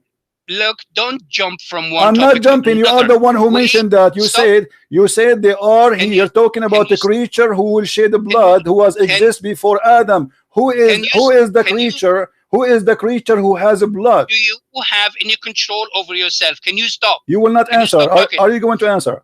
Can you stop? I am actually going to answer. But okay, can go you ahead. Stop? Go ahead. Okay. First of all, you have a failure in giving examples. I do not have to go anywhere. I'm showing you that Allah has given example to the angels, telling them that if Adam is taught something, then he will do it. An example of it is the religion. Once he is given a religion, then he will raise from the level of human to the level of angels. That exactly what happened in the previous scriptures, and exactly when people actually left the worship of I don't know, like stones and rocks and stuff like that. So here is Adam showing an example of education of Allah on him, and then he showed that yes, I can actually do something. Though I am created from dirt, I can do the command of Allah. Then next thing you are going to actually jump into, can you give us that the previous creation had blood? Does it have to be blood? It is a metaphor for the what you were not able to the word you could not say, which is mischief. Mischief is actually anything that goes against the rule and the law of Allah. Are you The done? mic is your. Okay, listen. Mic, Listen what mic you is- just said. You said Yes. that it's a blood, but it's metaphor. That's very silly because It is No, it's no, not no. silly, sir. because It's no. Okay, Let let us do this, please. We have thousands of Islamic interpretation. Name for me. It says that this is metaphor. Who is the scholar who agree with you? Who is the scholar who agree with you that this is metaphor? Can you name one? It is my word that I use. Did I say that Islamic scholars are saying this? So you are Did I say it? unique Muslim. You are a unique Muslim who have a unique understanding. I am Ali. This is who I. It is me talking So to you. no, sir. no. We are debating about Islam, not about individual. He believes in something. We're not debating, sir. What are you talking No. about? This is not a debate. Listen. This It is not a is set debate. up. This is a spanking. This is a spanking. This is a spanking. Yes, you have to prove to me that this is a metaphor, and this is a lie if you cannot prove it. Secondly, when here the angels, hold on, you gave me the mic, right? You gave me the mic. You said give your mic. Okay, listen.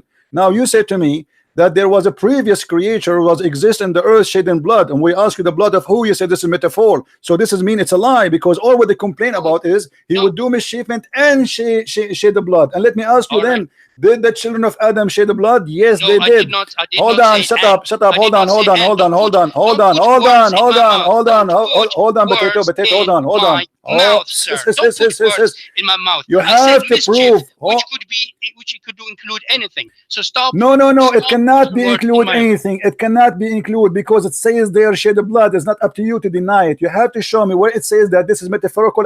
Otherwise, you are corrupting your Quran. As long No, as it I'm says not shed the corrupted. blood, This is as long as it says shed the blood, he do not need to. Why they added the word shed the blood if there's no shed the blood? So it says No. shed the blood. Show me that this is metaphorical. And I asked you if there is shed any. of- If there is shed any of blood of human, sir. Do you understand that? shed the blood of a human, correct? Yes. Okay. Who is the human was created before Adam? No, sir. There where you're missing the point. Hmm. It is the blood of human being that will be shed on earth. The previous nations actually did the same thing. They were in wars and they killed each other. The blood here is referring to Adam and his and his descendants. Thank you very much. So now we agree that this is about shedding blood of a human. That's wonderful. Before you said it's a metaphorical, now it's not. So look at what happened. No, you're not Hold listening. Hold on. I'm listening. Listen. Listen. No. Listen. So now what we have, the angels, were they right? Hold on. Was the angels right? Don't force me to hang up on you. I want you to be witnesses. Audience, don't force me to hang up on you. He's putting words in my mouth. I did not. You are the one who said a human being. You said the blood of a human being. You said this is the blood of a human being of Adam. Adam and his children. Yes, thank you very much. So now they said to him, are you going to create someone that will shed the human blood? So he's talking about who? Adam and his children, and you agree with that. So the angels, how they knew? How the angels, they knew that he will do that, and how Allah, he said to them, if you are truthful. So here the accusation is stupid, because he said to them, hold on, let me talk, we can't talk in the same time. So he said to them, if you are truthful about what? As a response to what they say, that he will shed the blood and they will do mischievement, correct? Yes, yeah, go ahead. I'm actually working That's on wonderful. something. Okay, so now we agree, guys, that he said, the angels, they said he would do mischievement and he will shed the blood. Allah, he said as a response, I will taught Adam all the names, and then tell me the names if you know, if you are truthful. So truthful about what? The only statement they said, he will shed the blood. So Allah does agree with them, and they are not being truthful in this case. But as we know, the angels, they are right, and Allah was wrong. Take a break and let me answer. Don't give me a newspaper and then you want me to answer to it. Go ahead. We need to go point by point. Yes, sir. Oh, don't laugh. Don't be silly. You need to be respectful. So here's what's happening. Allah talking to the angels, telling them that you cannot know or predict what this man is going to do in the future. And here is an example. I'm going to teach him something, and he will actually name it to you. And that only goes to be applied on the life of human being later, whom will be given the religion, will be given books, will be given men to actually call them to the way of Allah or God, Elohim, Yahweh, whoever you want to call him. That is the example that is being given to the angel concerning Adam. The angels are talking about the mischief that has been created by previous creation on earth, and of course the human being whom we shed blood. That is talking to people to get them to understand that human being, actually people kill people. Go ahead, Mike is yours. Guys, look at this, how funny it is. He just said that Adam and his offspring, they will shed the blood, and the angels, this is the accusation to Adam and his seeds. And then he says, Allah, he said to them that I will teach Adam all the names, and that's supposed to be about teaching all the knowledge. We don't care about this. What we care about, that the angels, they did not make a false accusation. They are right, and you agreed, yes, Adam and his children, after that, they shed the blood. So when Allah, he said to them, if you are truthful, it was a response for them accusing Adam who will spill blood. So your God is a phony God. He do not know what he's talking about. Secondly, I am asking you now in front of everybody, how they knew that Adam will shed the blood? Okay, then stop there. Are you going to stop? Go ahead. First of all, you need to be more civilized and stop insulting people's beliefs and God. That's one thing. You need to be, at least show some respect to your audience. I don't respect your religion, and you know that. Your prophet is a child molester. How I can respect him? That's because you have no manners. You have no. What kind of a prophet? He have a manner. He says you're a prophet. He have a manner when he said you're a prophet. He have a manner. Shut up. Your prophet. He have a manner when he says kill the Christians and rape their women. That is not true, sir. That's another lie. This is the truth. Here we go. Do you want to show you right now in the screen?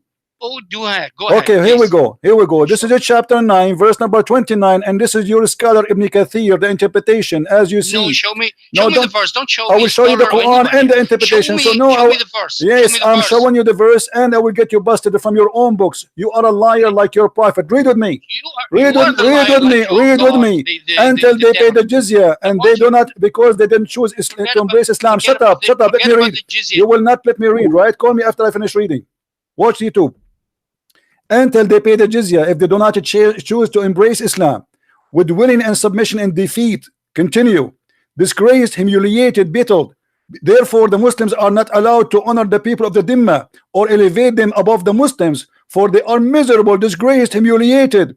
And then it says, the prophet, he said, don't initiate salam to the Jews and the Christians if you meet them in the most narrow alley, which means you have to force them to the sewage. Don't call me yet.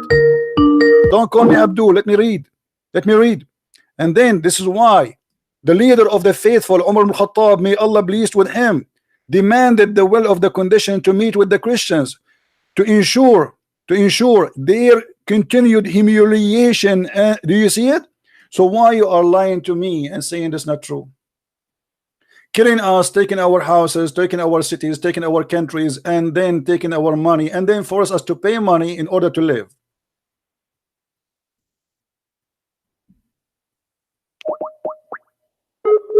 Answer. Do you have an answer? So you are on here and you're talking in there live. How can you be talking to me now and be live and you're still talking in there? Because you will not let me read. I wanted to read for you, and you cannot stop talking. God. Oh my God! Yes, Oh my God. I can't believe it. You're such a low life man that you can't even face it. such a genie in the bottle, I- and now I spank you. Now answer. How in the world you say to me your prophet, he did not order to kill us and humiliate us and take our money and our property, and I Show get the you busted, and verse. it's in Show the the front verse. of you. Show the verse. Show me the verse. Chapter 9, verse number 29. Where is it? Show me It's on in the the front screen. of you. Here we go. I can You see speak the Arabic. screen. You speak Arabic. You coward. You know you do not need to read the English Show one. me. Read it. You're the coward. Here we go. It's in the front of You're you. the coward. Read it. Show me. Where is it? It's in the front of you. It's in the front of you. It's not. It's not. It That's is. what you're saying. It is. It is. I can't see it. I am looking at it now, and I can't see It says in the front of you, قاتلوا الذين لا يؤمنون بالله. Read it. I can't see it. It's not on the screen. It's not on No my problem. screen, Read it sir. from your screen. What's wrong with you? Read it from your screen. No problem. I have it in my screen. If you cannot see it, it's your business. Now look, there is some movement on the thing. I can see it. قاتلوا الذين لا يؤمنون بالله وباليوم الآخر ولا يحرمون ما حرم الله. How come I'm not live? How come there's something else in there? You are live. Everybody Okay, can all see right, it. perfect, perfect. I just need to mute the YouTube. All right, go ahead. So قاتلوا الذين لا يؤمنون بالله ولا باليوم الآخر ولا يحرمون ما حرم الله ورسوله ولا يدينون بدين الحق من الذين أوتوا الكتاب. Then the verse is not. And then continue. حتى يعطوا الجزية عن يد وهم صاغرون. You know, show me what are you talking about? Are you telling me you do not know the verse? Okay, no, what? Say that again. How are you saying you do not know the verse? You never heard it before? I know I So memorized you should Quran know when it I by was a heart. kid. Okay. I know it by heart. You don't know it by heart. Okay. Okay. Hey, it's in front of you. Read it. No, I want the audience to see it, sir. So now show them the English. It is showing in the front of you. Here we go. The English and the Arabic. I only see the bit of Arabic. Oh, now it's moving. There's some movement. Can you go back to the translation of the verse, please? It's in the front of you. Until they pay the jizya with willing and submission. Here we go. No, stop that. We're talking about qatilu first. Go back up. About fight. Okay. Go a little bit back up, please. Please, thank you. It is a little bit slow on the live here, so take your time, slowly. It's not moving. It is stuck at hatta yu'tul jizyata. My friend, you can read your own screen. Stop complaining. No. Would you please just have some patience, please? I can see you. How come you are highlighting? Okay, slowly. Stop there. Stop there. Okay, stop there. Let me read now. Read. Okay. Okay. So fight against those who believe not in Allah. Okay, what is happening in here? He's not saying go and invade them and kill them like Joshua was doing in the book of Joshua, who's going around and around killing people and destroying everyone. He's saying fight against those who do not believe in Allah. And we all know from the history of Islam that when Islam started, there were only a small fraction, and then were being invaded by thousands and thousands of of the pagan of Quraysh at the time. So fight them back. Those who do not believe in Allah and the last day, of course, the disbelievers, if you go into the Old Testament, stop being stupid. You see, I have my patience with you. First of all, this is not about Quraysh, you liar. This is about fighting the Christians and the Jews specifically. No, sir. Shut up. No, it's in the front of you. It's in the front of you. It says from the people of the scriptures. It's in the front of you. From the people of the scriptures, donkey. No, you're the donkey, sir. Read it then. Does it say the people of the book?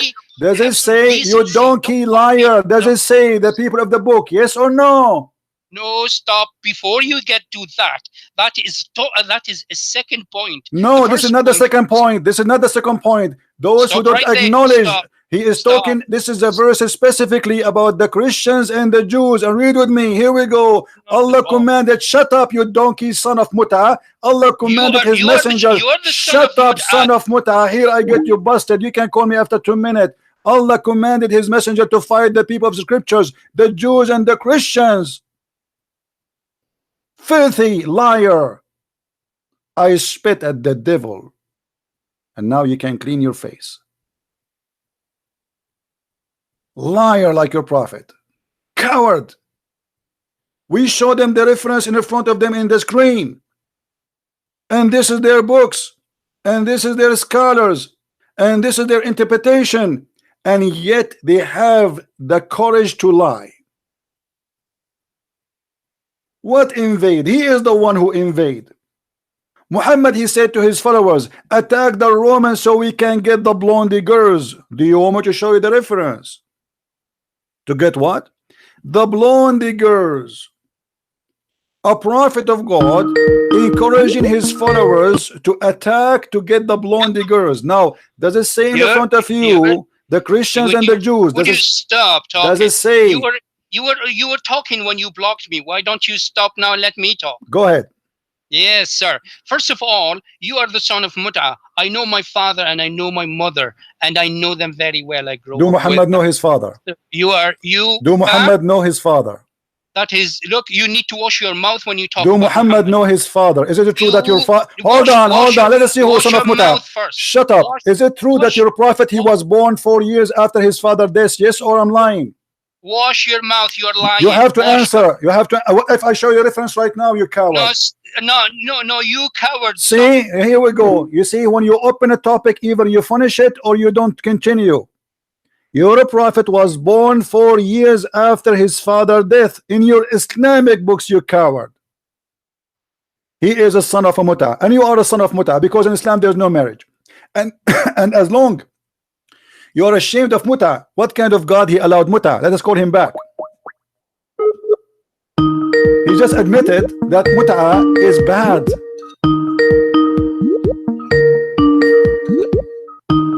Answer, Abdul, answer.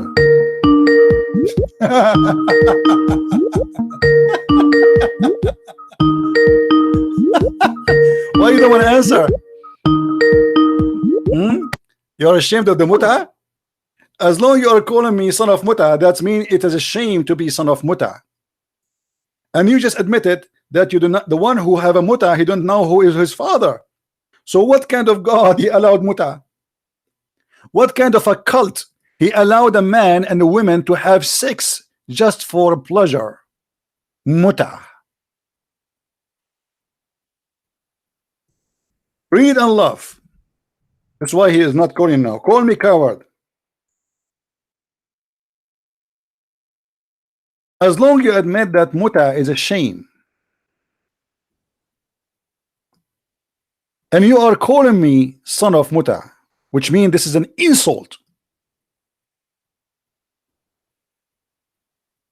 What kind of God he taught his followers to do Mut'a? Yes, Mut'a boy. Yes, Mut'a boy. You are the Mut'a boy, sir. You are the. Well, here we go in front of us. Did your prophet allow Muslim women and men to have sex for 3 days, 3 nights for fun?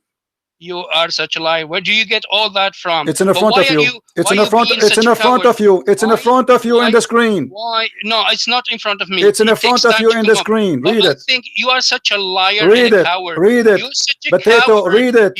We were talking. Okay, hold on. You are just calling me to call me names and make me scream. I'm not going to scream. It's in the front of you in the screen. You have to read it. You are a coward. You believe it? We are showing it in the screen, and he said to me, I am a liar. Read it and call me, and so we can laugh together.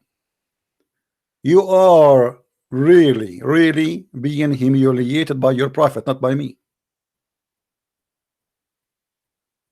I am lying. So what we have in the screen? People in the chat, do you see it in the screen or no? Did you see it in the screen? Oh, wait a minute. I do not see anything on the screen. It is still there. Refresh your. Okay, no, get lost. Refresh your page and call me back. This is not an excuse, and there is no way. Everybody can see it. Refresh your page. And the funny, this is even Quran. The Mut'a is a Quranic verse, not only a hadith. And as long he is calling me son of muta, that's mean he admitted that muta is a shame and it is nothing but adultery and prostitution.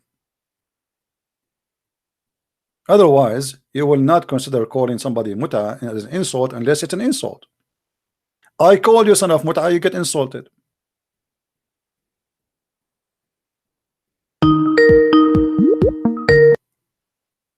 Do you see it now? I see the hadith. Salim bin al-Aqwa said, Allah's apostle said, if a man and a woman agree, is this what you want me to read? Yes, go ahead. No, we were talking about, you said that our beloved prophet was born 4 years after his father. Show me that, please. What about this now? Let us finish this one. No, What you, is the- no, you what see, is you see. the- Let me show you how coward you are. When I say No, to you, you're when the I say coward. to you, when I say to Don't you, you your prophet ever- was born 4 don't you- years. Now you want to change the topic. Let us finish this one, and we will go to your prophet was born 4 years after his father. Now answer. Who is- You are who the is one who coward? insulted me, and you said to me you are upset because I told you you are son of muta, correct? Because this is an insult. Do you agree? Oh my God. Do you agree that- that muta is an insult? You calling someone like that in a discussion like this is so low. You're so cheap. Okay, why is so can't- cheap? you Why, can't- why is so cheap if I call you son of muta? Is muta a because- shame? Is a muta is a shame? Is it muta? Is it a shame? Let me answer you. Stop talking and listen. Stop talking. You come from the Middle East, and the Middle East, there are Shias who practice the nikah or some sort of marriage called mut'a, where the man marries the woman for a day or two or whatever, and with an agreement. Therefore, if there is a child born, he would not know his father. So to me, that is an insult because I know my father and I know my mother. Okay, that's wonderful. So you just admitted. so you just admitted. Hold on. Let me answer. Everybody heard you. That if you do muta, you will not know your father. Thank you very much. So why your prophet approve it? Our prophet did not approve it. It's in the front of you. Read it. It's in the front of you. Read it. This is Sahih al-Bukhari. Okay. This is not. Right. This is not Stop. Shia. You said to me Shia. This is a lie. Okay, then stop that and now let me read. So Allah's apostle said, if a man and a woman agree to marry temporarily, their marriage should last for 3 nights. And if they like to continue, they can do so. If they want to separate, they can do so. I do not know whether that was only for us or for all the people in general. Who is talking in here? Abdul, read.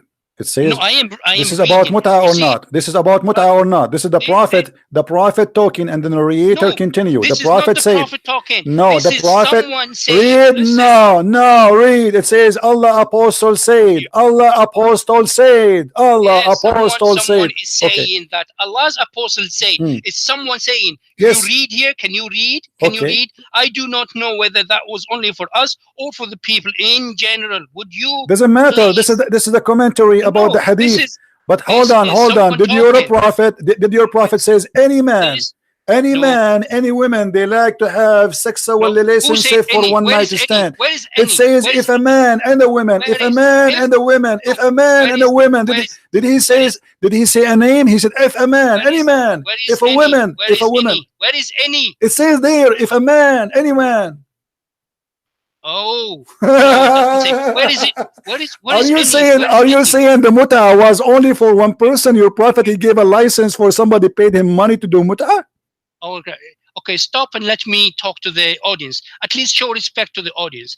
Audience, this hadith here, this is not even a hadith. It's someone talking, saying that the apostle said. Shut up. All the hadith says the apostle said, you donkey. All the hadith it says that the apostle said. You are a certified donkey, son of a muta, and now we give you a higher certificate. You became a mule. It is not the apostle saying, it's somebody saying the apostle saying. All the hadith it says, don't call me again, you donkey, coward, potato. You're just a kid. It's somebody saying the prophet said, all the hadith saying that.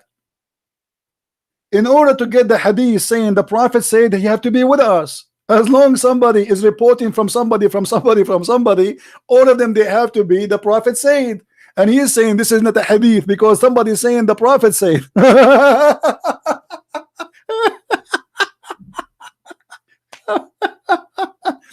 And now look what we proved.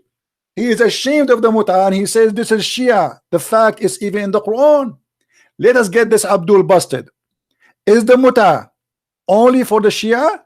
Actually, before we go to the Quran, you will see that even Abu Umar ibn al-Khattab and all the caliphate, they practice mut'ah after even Muhammad. Let us see.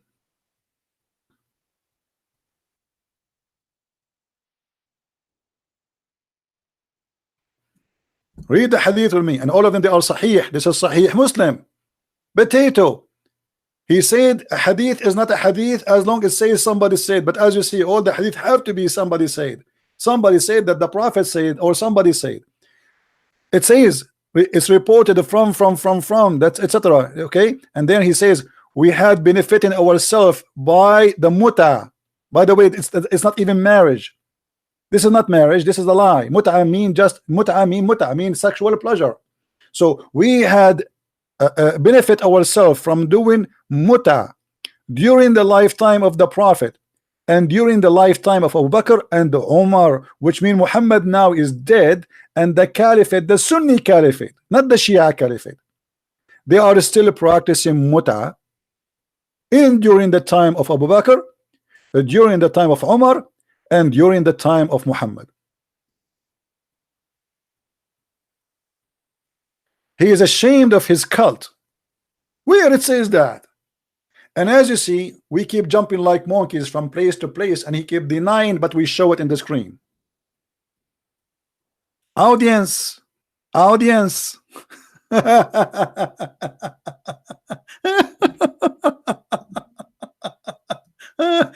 Now let us go and see if this is really for the Shia and the Sunni, or the Sunni and the Shia.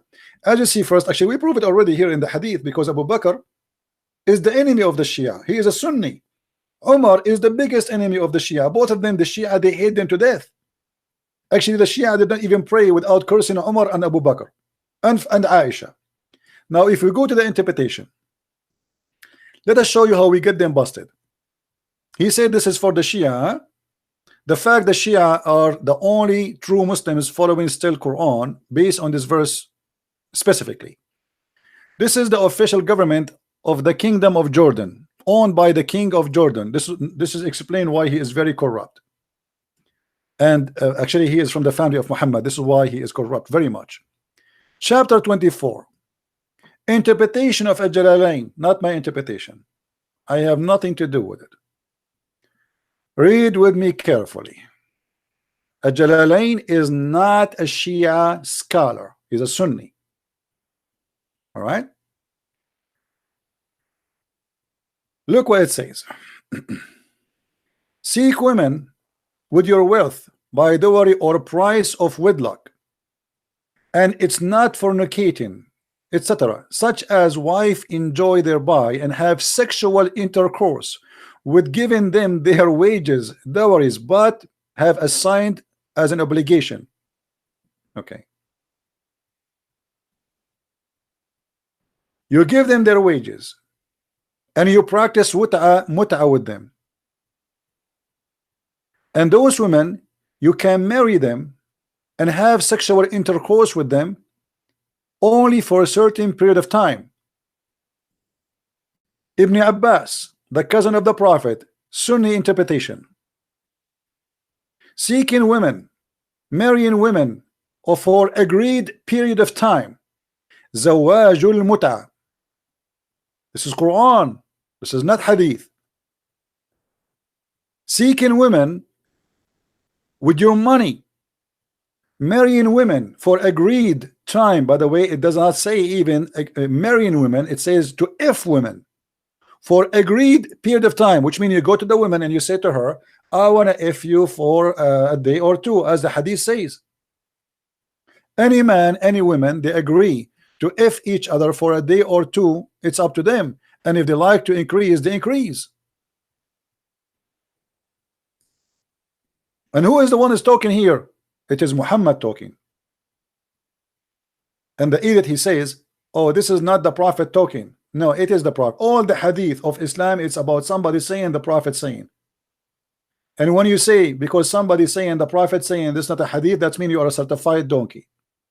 Literally, stupid idiot. Now we go back here.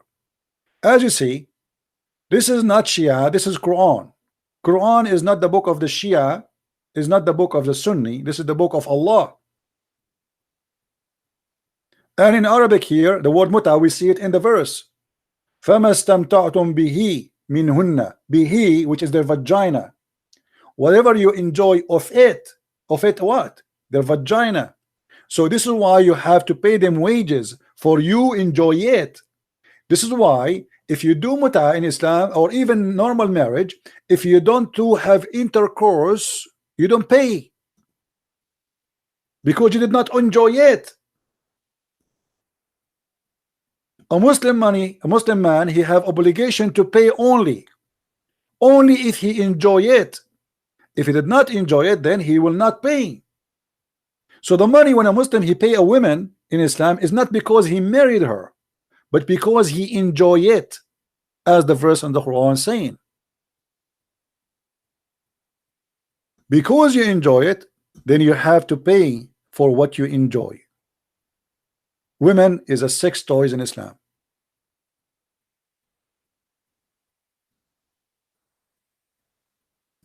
Have you ever heard of such a stupid cult like this before?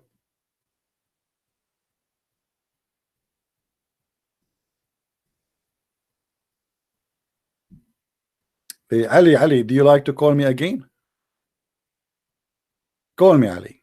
I finished my conversation, so we can laugh. I will call you.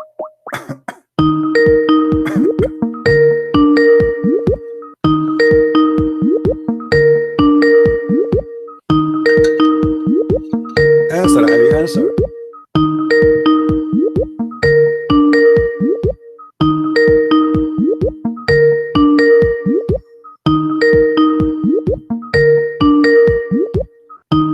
Okay, Ali, don't answer. It's up to you. He's doing muta right now.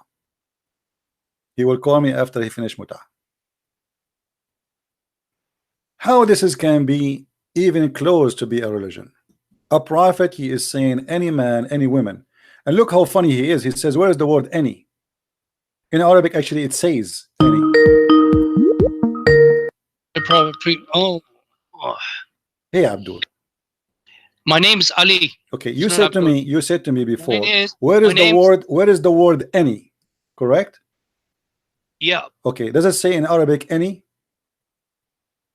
Show me the Arabic. I can't not see. I am forbidden to you are wedded women. No, refresh your page. Refresh here your page. It is. You're talking about the al-muhsanat. Refresh your page. Refresh it. No problem.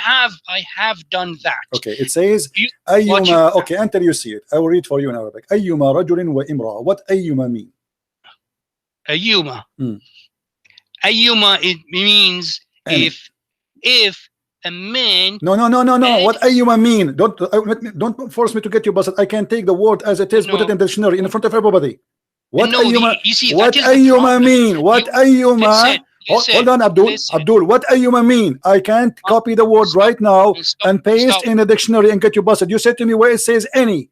Ayyuma mean any. Stop and listen. You see what you are saying here. If you translate word by word, then it will give you what you're looking for. But what ayyuma mean? What word by word? Is ayyuma mean any? Yes or no? Oh, sir, you have to take the few. Shut up and don't call me again, you coward potato. If we translate word by word, yes, there is any. So what we should translate? How we can delete the word any? He challenged me, where is the word any? Because he did not see it in English. Where is any? It's in the front of you.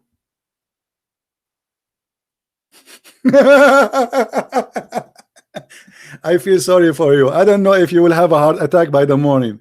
You know, let us pray for Allah, brother, that he will save your heart and tomorrow. And brother, let us ask Allah, brother, that brother save the heart of Ali from having heart attack because he was getting busted left and right, brother. What's wrong with you? If you take it literally, Yes, you find what you are looking for. This is what we are taking. This is a translation. It says ayyuma rajulin wa imra'a, any man, any woman. This is what it says. But the coward, he's stuck with the where it says any, because in English it doesn't show in the translation.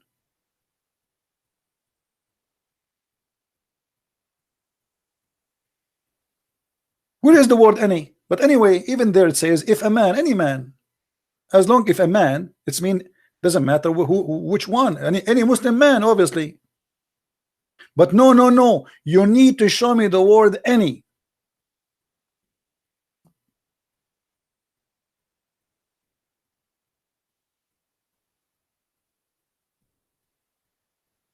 I feel sorry for you, Ali. Really, I did not mean to spank you hard, but I hope you have Vaseline at home. Next. Who's next?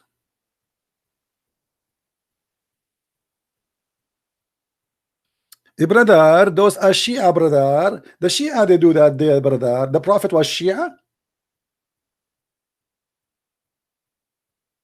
And the brother, here it says that Salama said, brother, this is not the Prophet saying, brother.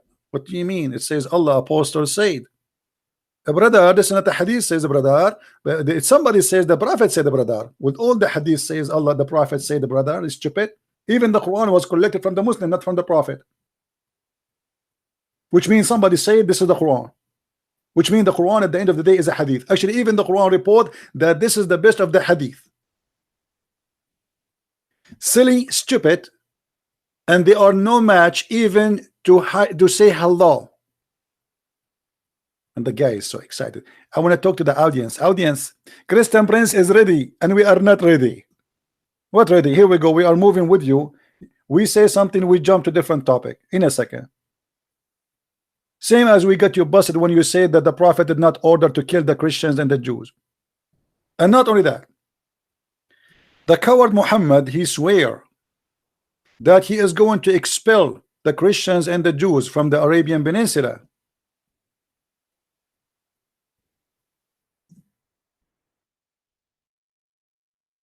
This is why there was left 0 Christians and Jews in Saudi Arabia until lately we have the oil discovered. So the Saudi, they cannot build their own country because they are Bedouin who do not know anything.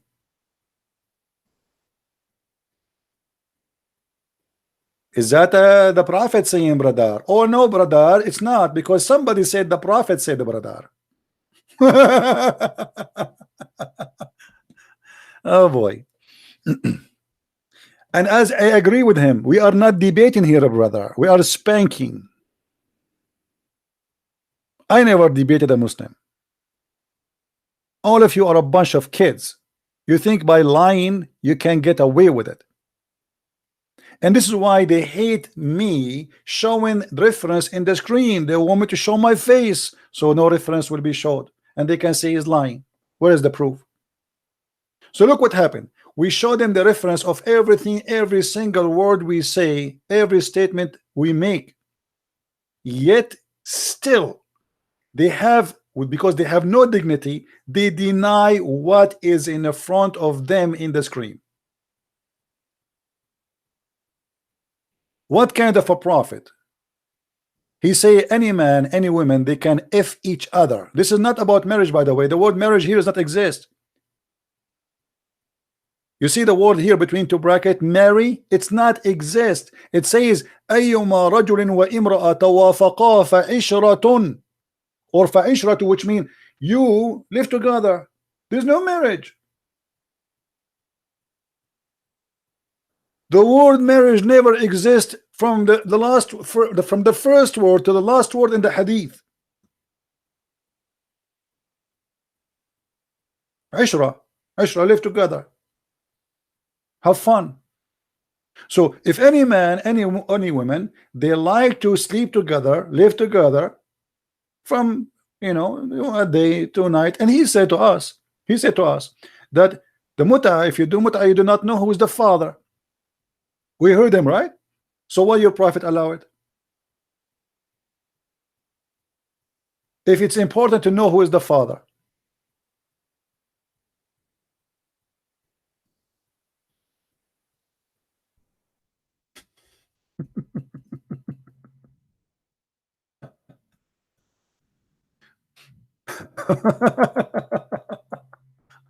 You know, sometimes funny things happen to me. You will see me sitting in my car in the traffic light, and suddenly I go like I explode with laughing, and people they are around me, they are looking, what's wrong with this guy? Why he's laughing? Even he don't have a Bluetooth in his ears. Because sometimes I remember a moment of something, a conversation happened between me and a Muslim.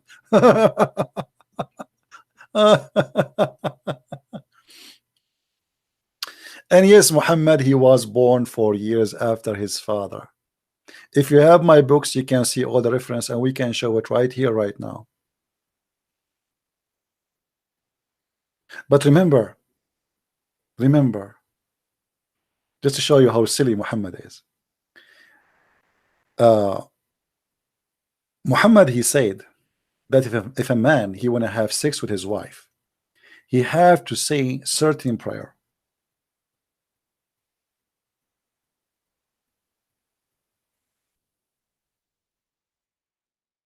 Otherwise, Shaitan, he is going to have sex with your wife.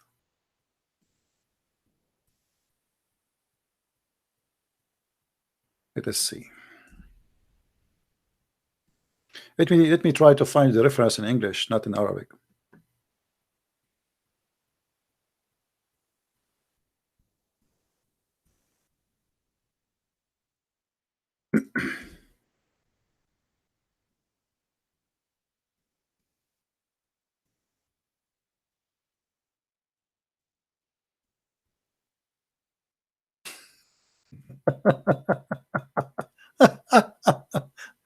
Okay. All right.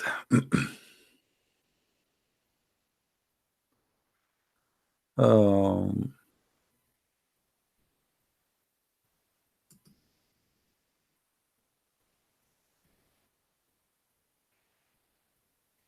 hmm.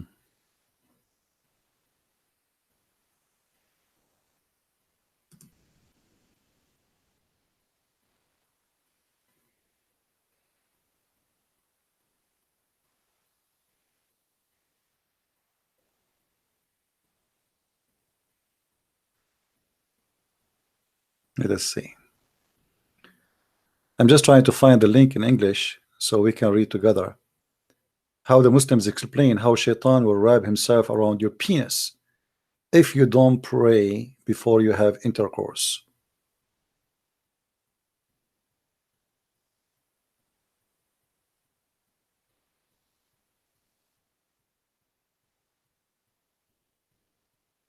If any have the link for it in English, let me know. But anyway, I show it on the screen before.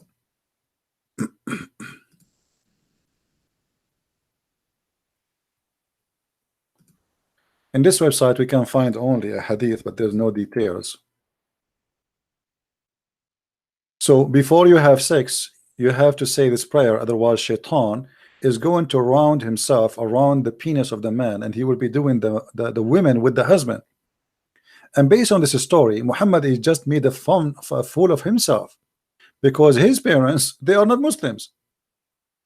That's mean when his father and his mother, regardless who they are, we do not know really who is the father of Muhammad, but regardless of who they are, when they had sex, obviously the one who was doing the mother of Muhammad was Shaitan, because Muhammad saying if you don't say this prayer, Shaitan will be doing your mother, your wife.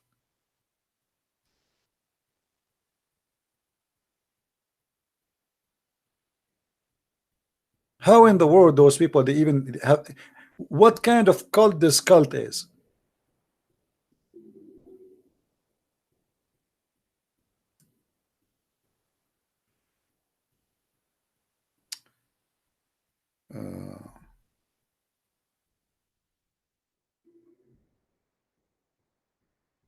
Let's see.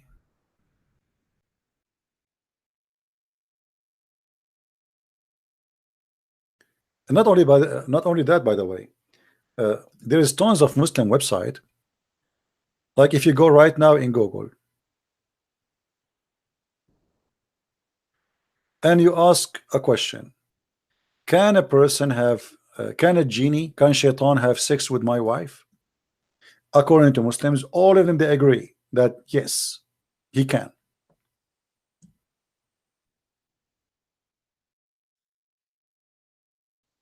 Assalamu alaikum. I am married for 24 years. My marriage has not been one that I can be happy with about. Many argument, etc., blah blah blah. And then he says, I have noticed that she would, his wife, be sexually aroused, which have not seen before, in her sleep, and when I wake her up, she is angry with me. I need your help since my marriage is heading for divorce. Answer: Assalamu alaikum, brother. Guys, is the text clear? Can you read the text, or it's not? Is the text clear or not?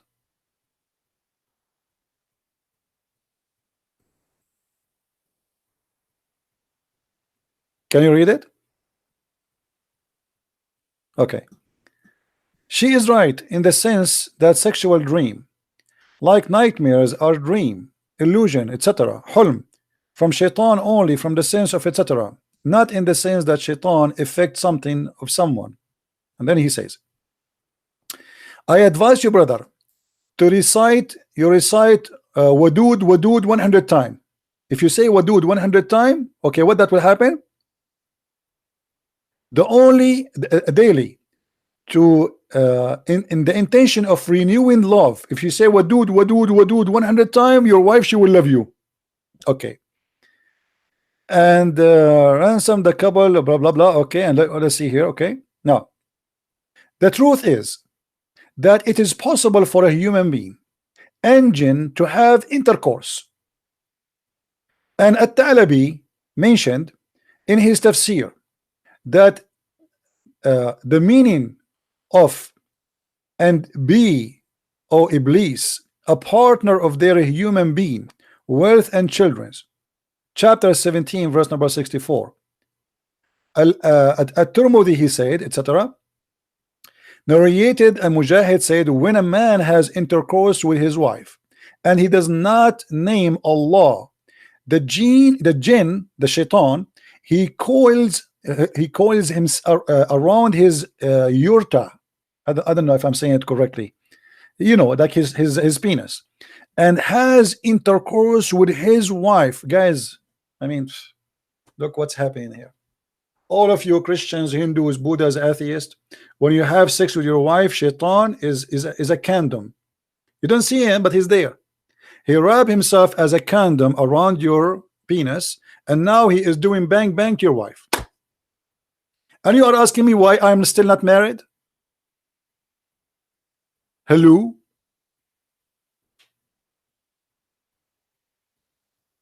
I mean, do you want that to happen to you? Threesome? Threesome? And who is the number 3? Mr. Shaitan.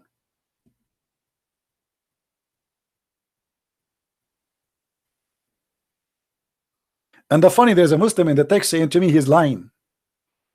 Have you ever seen? I mean, I show it in their website, in their screen, and I am lying, and they are giving even the reference in the front of you.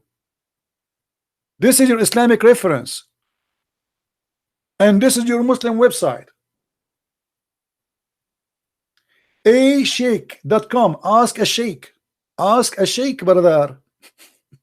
And I'm lying.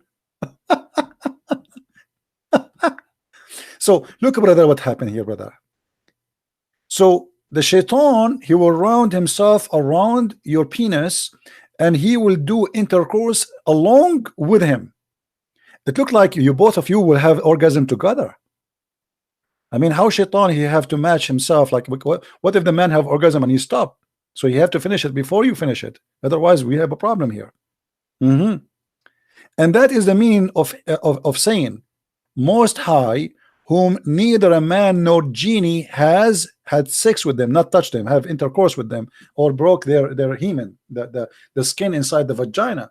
This is in the Quran, chapter 56, verse number 50, chapter 55, verse number 56. And actually, you see this verse right away in the cover of my book. If you go read my book, Sex and Allah, you will see that the same verse I used there.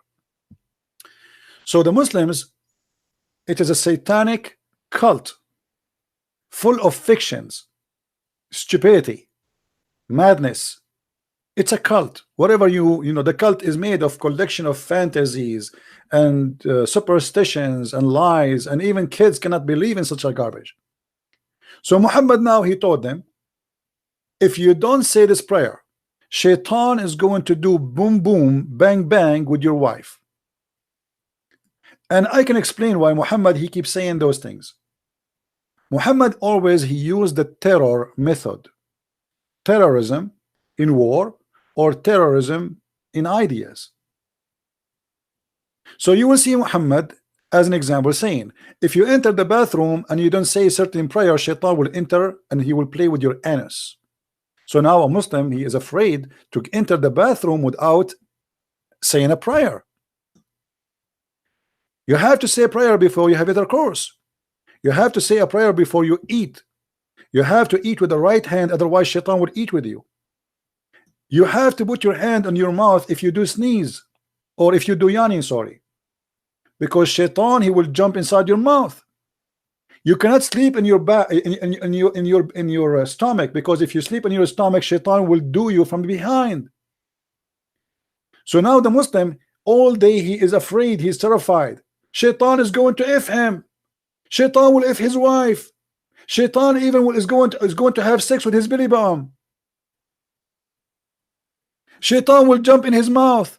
Shaitan will laugh at him. Shaitan will piss in his ears.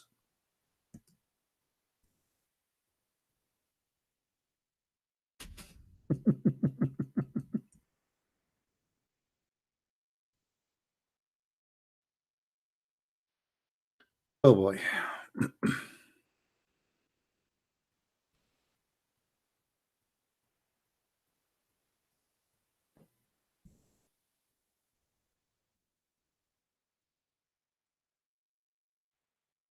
Look at this. Shaitan, he piss in the ears of the Muslims.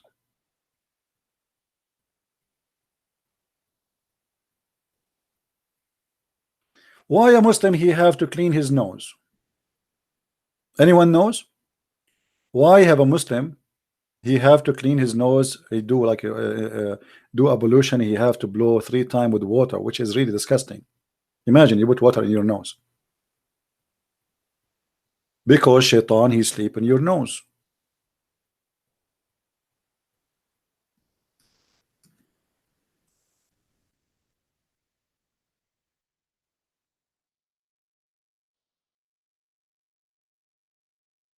Let us see where we can find.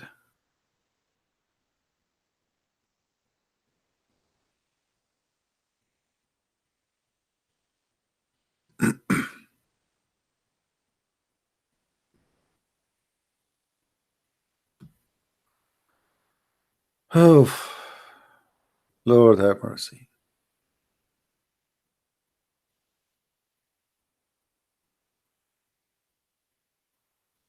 Look at here. Look at this one. Yahya related from etc. that the messengers or etc. he said, Shaitan ties 3 knots at the back of your head when you sleep. Guys, this is true. Every day I woke up in the morning and I find 3 knots behind my head. 3 knots. The Shaitan, he tie 3 knots in the back of your head every night you sleep. Okay. So, okay, what will happen then? At the back of your head when you sleep, then he seal the place of each knot with you have long night ahead, so sleep. If you wake up and remember Allah and not untied, if you do wudu, a knot is untied. If you do pray, a knot is untied.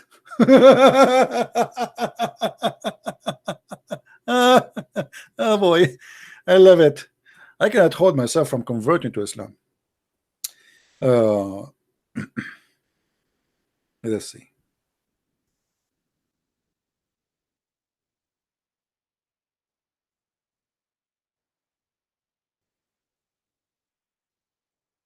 Trying to find you the hadith.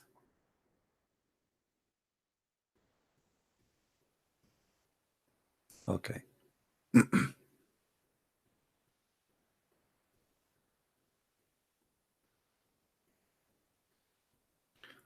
Where shaitan he sleep? I'm looking now where shaitan he sleep. Shaitan he sleep in your nose. Somehow he like it. And by the way, this is proven to be scientifically true. Actually, when I was a kid once, my mom, she entered the bedroom and she noticed that there's 2 feet coming from my nose.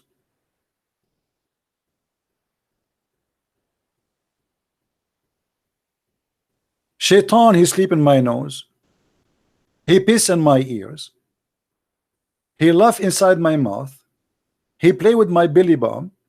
And he if the Muslim if he sleep in his belly. And he share the wife if they are doing bugu bugu. What is left? This is Islam. Are we making things up? This is Sahih Bukhari. This is what? This is Sahih Bukhari.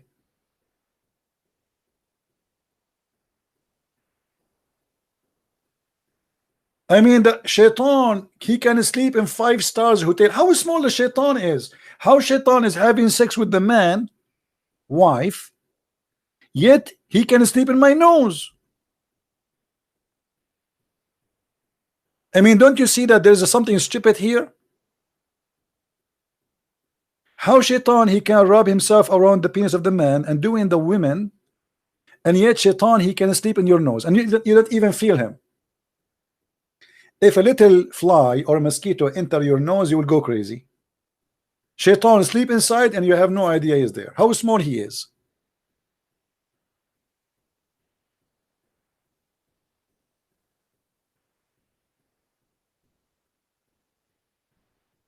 There is a video in YouTube. I don't know if you saw it. It's just for a laugh. Let me try to find it.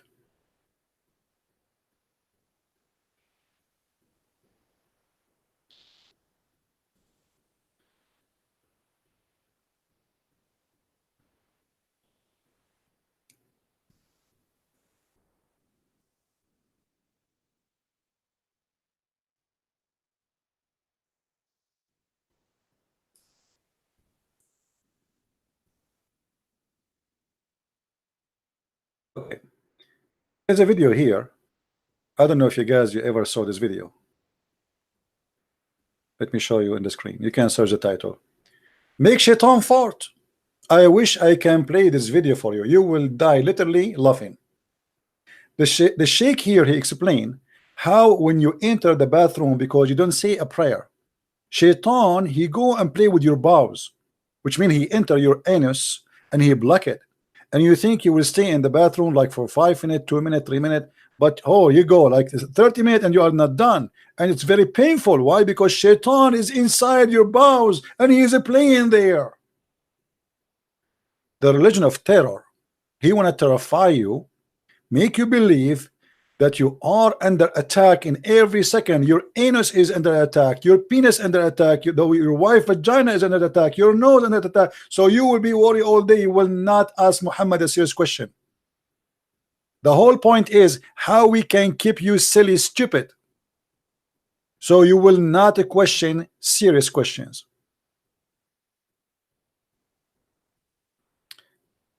Actually, somebody sent me a picture here. Interesting. Let me share it with you. It's very truthful.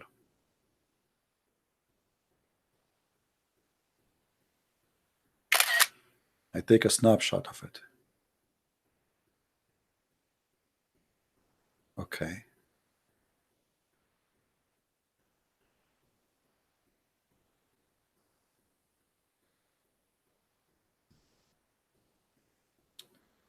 Look at this picture.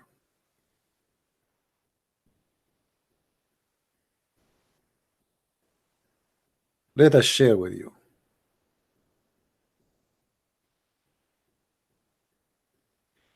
This is exactly what Muhammad is saying to you Muslims. Now you might think we are making fun of you. Well, your prophet making fun of you, not us. It is not me who said this. It's not me who come with this. It's your prophet who said, and he taught you that. Shaitan is sleeping in your nose.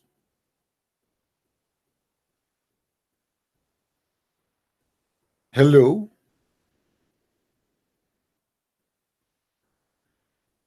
And now Shaitan, he go inside the nose and he is doing this. He's resting, having his beer with him. I mean, this guy who made this drawing is something, huh? So now Shaitan is inside your mouth, inside your nose, and the moon or whatever is outside, and he is like taking a nap, or maybe even daytime. This is a religion, and this is a prophet, and you believe this guy? You Muslims believe this guy, that he is a prophet of God.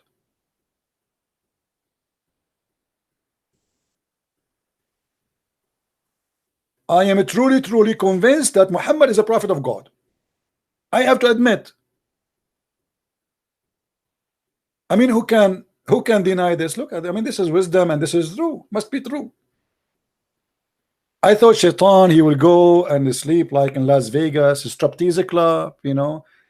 My nose, my poor nose, the poor Shaitan. He could not find a place to sleep in except a nose. A nose. And not only a nose of the Muslim. You have to be careful here. The conspiracy. A Muslim always, he believes he is under conspiracy. He is under attack.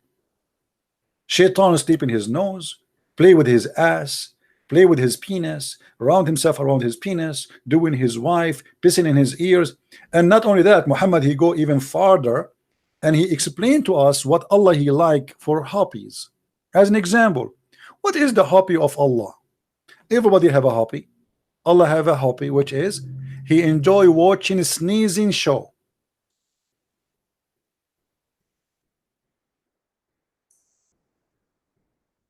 Some people watch Dr. Phil, which is a silly program, or a stupid opera. Allah, he enjoy watching a sneezing show. Look what Muhammad he said. The Messenger of Allah, SAWSM-FM radio station, said, the sneeze is from Allah. Huh? The sneeze is from Allah? That is something. I thought it's from cold or something. So sneeze is something good. We sneeze, it's from Allah. MashaAllah. I am really very close to convert. So sneezing is from Allah. Take a note. And yawn is from Shaitan. What in the heck? Yawning is from Shaitan? Oh boy. Shaitan. So when of you guys, take a note please, this is very serious. You see, when Trump he was meeting with this guy from Korea, the balloon guy, King Kong, they were talking about how we can stop Shaitan from getting inside our mouth when we do yawning, because the conversation was long and very boring. Trump, he want to walk away, son. Yeah, I need to go to the hotel, which means I can get lost. So now Shaitan is the one who caused you to have yawning. Actually, it is from him. And this is converted by the brother. If we call Zakir Naik and we ask him about this, what you will say? Taradan, taradan, taradan, taradan, taradan, taradan. Assalamu alaikum. Brother, Christian Prince, I told you don't call me. I told you if you have a question, call Abbas. Abbas, he can answer you, he can refute you, and he can get you busted. But Abbas have no idea, and now he's snoring, so we have nobody except you, brother. Okay, what is the question? The Prophet said that Shaitan, that yawning is from Shaitan. And when you do yawn, shaitan, he jump inside your mouth and he laugh at you. Is that true? Absolutely true. And I can do now a presentation for you, but I don't feel sleepy. If I am sleeping now and I feel like I want to sleep, what do? You do yawning. Absolutely. So yawning is true and proven. Yeah, we know everybody do yawn, but is it true that shaitan, he jump inside your mouth and he laugh at you? I will give you an example. When you do yawning, first of all, you are asleep, and that means shaitan, he can take over you. So he's in full control, and now he's so happy and so excited. Why he is so happy and excited? Because now you are going to have, as an example, sexual dream. Your wife, she is ugly, and now it's your opportunity to think about a woman. She is very, very beautiful. So Satan now is very excited, and that's why he jump in your mouth and he's dancing. Dr. Zakir Naik, have you ever seen shaitan inside the mouth of a Muslim dancing? Absolutely. Actually, I did record him with my slow motion cell phone. You did record the shaitan dancing inside the mouth of a Muslim with a slow motion phone? Absolutely. Because simply, this is the truth and I can prove it. Okay, why you don't load the video on YouTube? Because this is haram. It's haram, brother. The Prophet said bixer is haram. And we cannot bixer that Satan for you. Because it's haram, you will not post the video. Okay. Well, thank you, Zakir Naik, for your reference and for your confirmation. Thank you very much. I mean, when you do yawning, shaitan, he jump in your mouth. Read with me carefully. And when one of you yawns, let him cover his mouth. Actually, I saw an article about this. The Muslim made an article saying that the Prophet was teaching us how to prevent diseases. Liars. It's not about diseases. It's about shaitan will jump in your mouth. Read carefully with me. With his hand, for when he say, say what? Do you guys remember the guy who called me 2 days ago and he said to me, shaitan laugh from inside his opening. Brother, this is very dangerous, brother. I mean, how in the world you people are not convinced until now that Muhammad is a true prophet of God? What's wrong with you?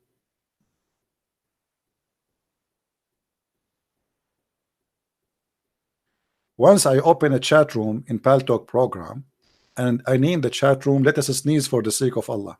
The Muslims, they start calling me names. You coward, you liar. They didn't know. They never heard this before. That Allah, He loves sneezing.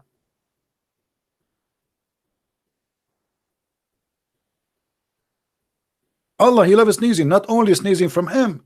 Read this hadith with me. Here we go. Allah loves sneezing, but dislike yawning. If. There is an opposition between yawning and Allah. You yawn, Allah is upset. You sneeze, Allah is happy. This is why, according to a scientific study by a scientist from Japan, his name Yama Aidulai Yama, very well known scientist for Muslims. He is used in all articles. He said that the best months in the year for Allah is January, February, March, where people, they have a lot of sneezing.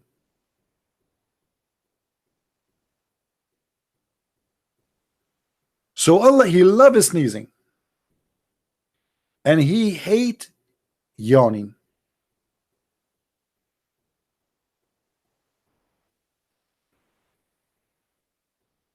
And you are telling me Islam is not from the true God? You people are sick.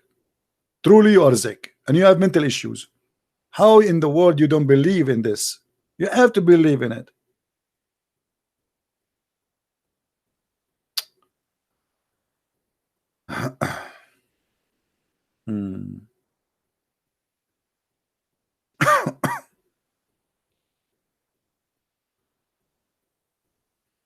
Any Abdul?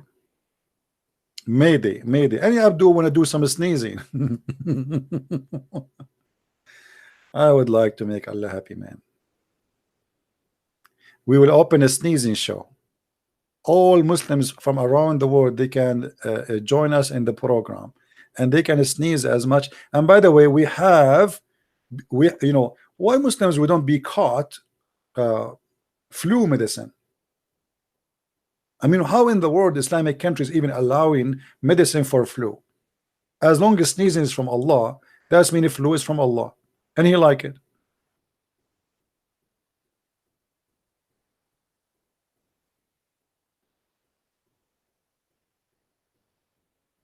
Any Abdul?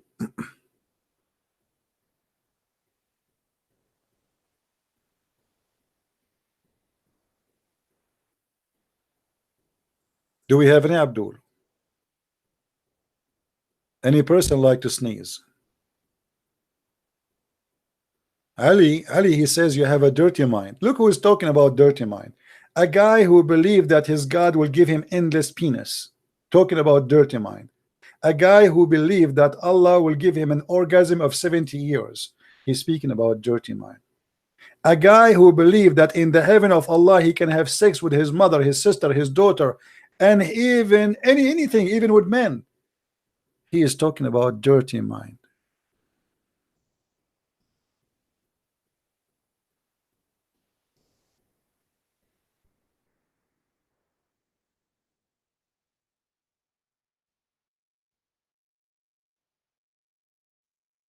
Read with me, Mr. Dirty Mind. The Prophet said, indeed, in paradise, there is a market. And this market, there is nothing.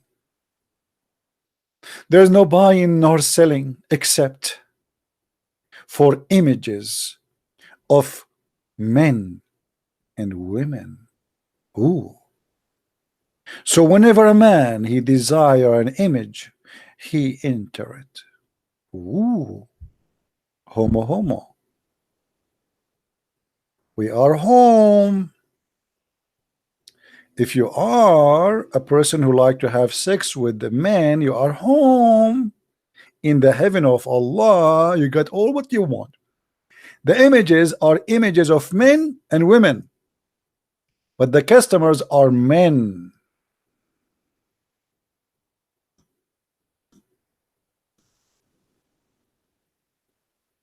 Liar, Christian Prince, liar.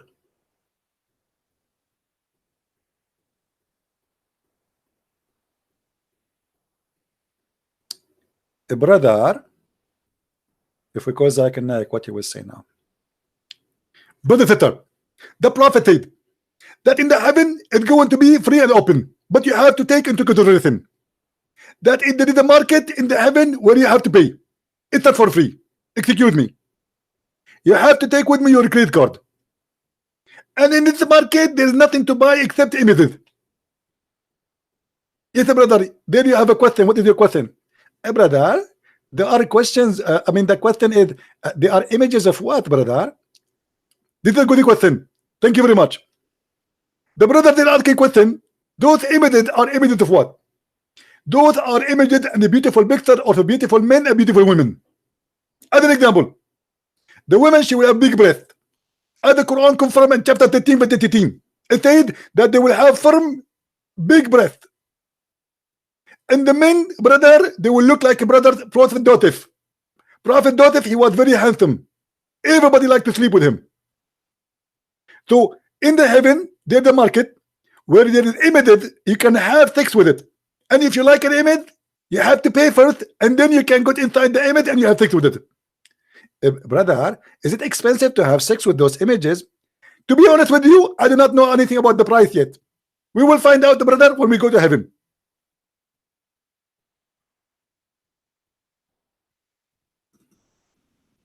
Hello? There's a market where we buy and sell in heaven. There's buying and selling. There's no buying nor selling except, which means you buy and sell. And what is the product? Images. And those images are very special, magical. You just jump inside the image, you have sex with it. What's wrong with you people? Don't you feel like you want to convert to Islam? Hello?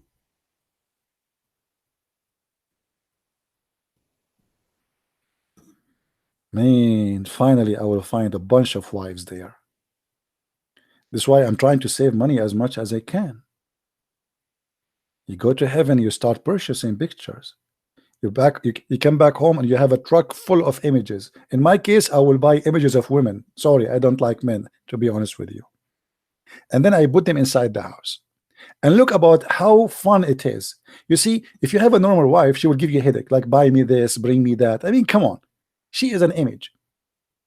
She go to life only when you jump inside the image. You finish, you get out, that's it. You are back, and she cannot do anything no more. She can't ask you for buying jewelries, buying her a dress, taking her vacation. No, no, no. She is just an image. She cannot talk. She cannot complain. So you jump inside the image, brother, and you have sex with the image, brother. And brother, oh boy, brother, you should not think of him for a second to compare between those images in the earth and images in heaven. As an example, the prophet, he promised that a Muslim woman, she will have an ass of 1 mile side. Let me see if I can find it in Arabic, in English here. Which is not really big if you think about it. I mean, I cannot find it in the English one. 1 mile? 1 mile ass only? Why? I mean, what Allah?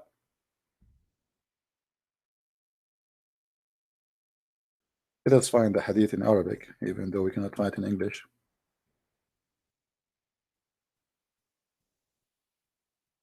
What Allah will lose if He make it 2 mile?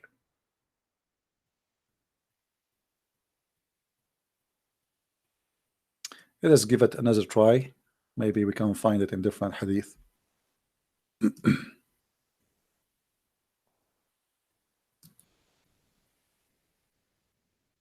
No, we cannot find that too. Oh, hold on. Is that the one? No. No, this is not the one. Let us find it in Arabic, as long as we cannot find it in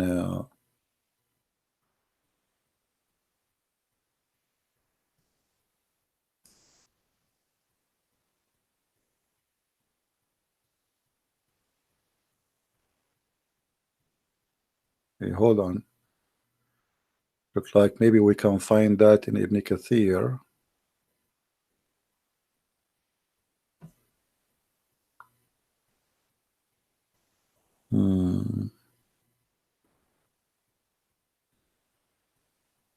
No.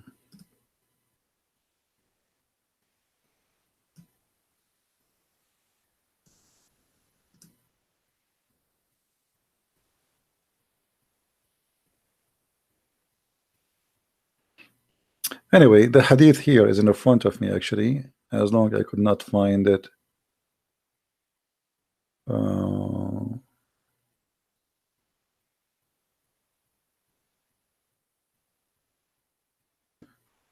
Okay, hold on. We should find it, actually. I don't like to mention something without showing the reference. You know, the Muslims, they would say he's lying, you know. Oh.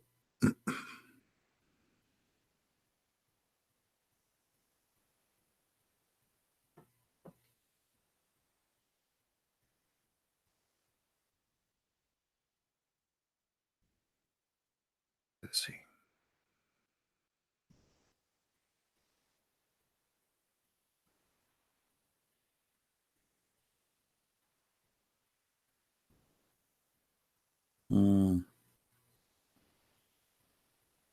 Anyway, the reference in Arabic in front of me, actually, but it look like I have no choice but to show it. Otherwise, we have to look. ثم in blah, blah, blah, it's mentioned here. Okay, it says وإن الواحد منها ليأخذ مقعدها قدر ميل من الأرض. Each one of them, his ass will take a space of 1 mile in the ground. Alhamdulillah. Alhamdulillah. I was worried that my wife in heaven, she will not have the good size as ass, which is very important. And now I'm thinking actually to open a manure business. 72 women, 72 ass, each one of them, her ass is 1 mile. Can you imagine how much manure we can generate every day?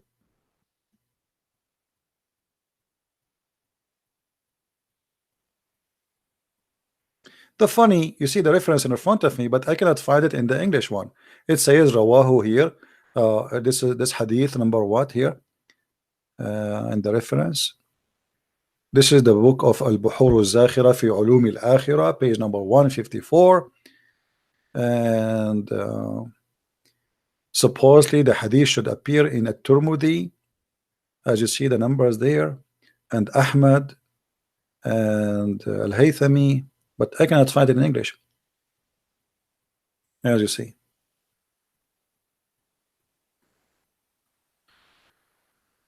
Do we have any Muslim?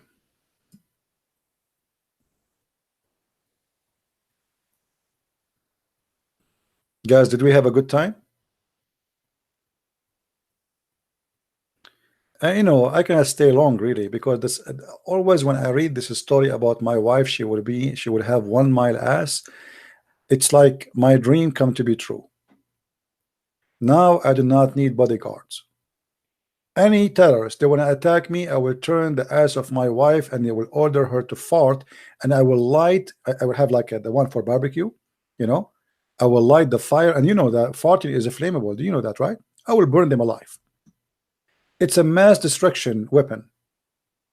1 mile ass farting. Can you imagine what can happen? It's like a hurricane. So you have to think about this as in a positive way. And please be aware that if your wife should decide to spoil herself and jump in the top of you, you are history. 1 mile ass. Nice to meet you.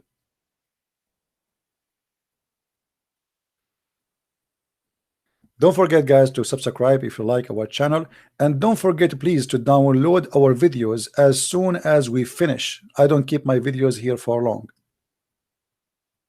There's many channels. If you are in the chat, those who post my videos, give one. There's many channels, they copy my videos and they repost them there again, so you can watch it and you can download it and subscribe to their channels too. All right, so feel free to download my videos, translate into any topic, any language you want. I don't really I don't make those videos for me, and that's why actually I don't keep them, and I take them off just because I want to be sure that Christians are really posting them all over.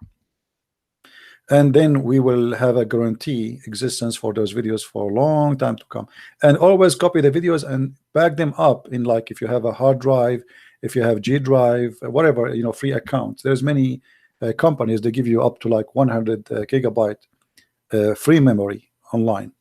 You can save them there, just a backup in case they delete your video or something happen. All right. Do you do Arabic videos? No, I don't do Arabic videos. Because if I do an Arabic videos, the Muslims will go crazy. There's a Christian chat room I used to go to in Arabic, and the Christian there, they asked me not to come. They told me the second they see you, the Muslims, they leave.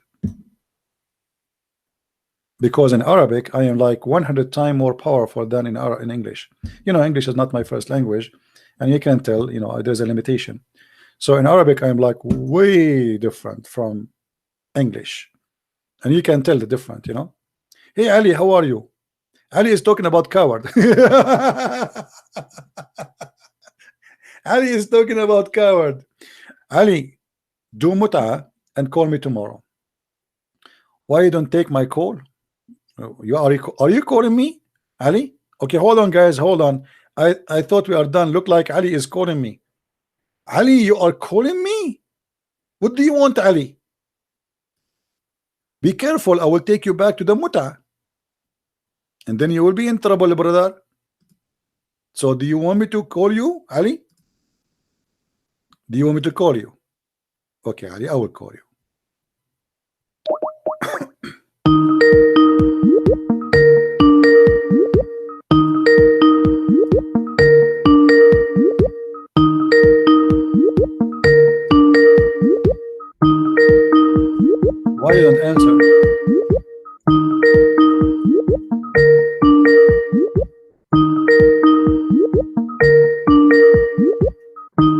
See, Ali, I called you before and I call you now and you are not answering. But I will keep you giving the ring forever.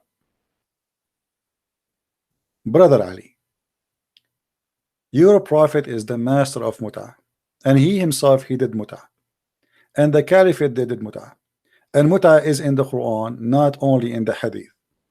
So stop fooling yourself, Ali. I feel sorry for you. Yes, Ali. Yes, sir. Why are you such a cheap and dirty man? Why are you talking about Zakir Naik when he's not here? You cannot even qualify to clean his shoes, and you are mocking him like this? You're so cheap and dirty, Okay, man. let us talk about cheap and dirty. Hold on. Is it No, true? no, stop. No. This is Hold between on. No. When you mention something, I will stop you. We have to talk about. I will call you back. Is it true that your prophet he cleaned his bum, he cleaned his penis, and he dry his hands on the wall? Cheap and dirty. I will call you back, and I want an answer. When you mention something to Christian Prince, everything you say to him is going to be used against you in the court of law, which is the court of a Christian Prince. So the question is, don't tell me you did not hear me. Is it true that your prophet he cleaned his sexual organs and he dry his hands on the wall? I'm calling you.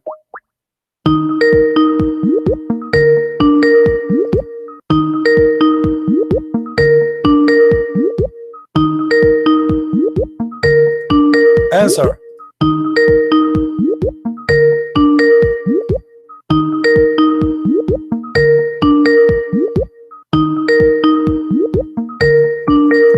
Answer, Abdul.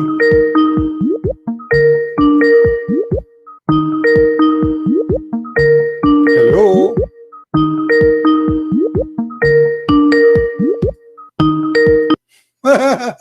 Why you don't want to answer? You want to talk about cheap and dirty? A prophet of God. You see, if I go to the bedroom of the prophet, I will find what in the wall? I will find a Picasso art. Call me coward. Let us see who is the cheap and dirty. He dry his hands on the wall. Call me potato. Anything you say to Christian Prince is going to be used against you. Be careful. I am Christian Prince. I know what you know not. Liar, call me back. Call me. Why you don't want to talk about it? Guys, did he call me cheap and dirty? Let us talk about cheap and dirty. You Muslims, you talk about me in my back. Your prophet talk about Jesus in his back 600 years after Jesus. Now let us talk about cheap and dirty. The man who cleaned his ass with the 3 rocks. The man who dry his hand in the wall of his bedroom. Cheap and dirty. Call me. Do you have the courage? And the one who will not show reference is a coward. Do we agree, guys? The one who does not show reference of what he claimed, he is a liar, not only a coward. Show me. Silence me. Call me. Hello? No, call me. Why you don't want to call me no more? Yes, I will show the hadith in Arabic. I will show it in English. I will show it in Arabic, and I will translate it to you in Chinese. Let me translate. Which is mean the prophet was touching his organs and drying his hands on the wall. I hope you like my Chinese. Call me. Coward? Why you don't want to call? Hello? Hello? It's me you're looking for. You have no idea you are talking to who. You say to me 3 words, I will get you a story, will make you ashamed of your cult. I am a Christian Prince, the Wikipedia of what Muslim, they make fun of me. Do you know Christian Prince, he say Wikipedia? Yes, because I walk with it. Not Wikipedia. Walk. I'm a walking, talking library of Islam. All your garbage is here. Hello? Ali, why you don't want to call me? What happened? Brother Thitter, when the prophet he have sexual intercourse, and he's going to clean his penis. And the Prophet he have a habit. After he do that, he dry his hand in the wall. And this is a proof that this is very healthy. First of all, you do not need to pay for paint for the wall, because you can imagine all the color in the wall. And now I can get the wall with the Prophet you to dry his hand there. And you can imagine how much we can threaten eBay in auction. Call me. Hello? Look at the cover, Ali. He will not dare to call anymore. Potato, potato, potato, potato, potato, potato, potato, potato, potato, potato, potato. Run, run, run, run, run, run, run, run. Abdul, you have no idea you are talking to. You have no idea. Oh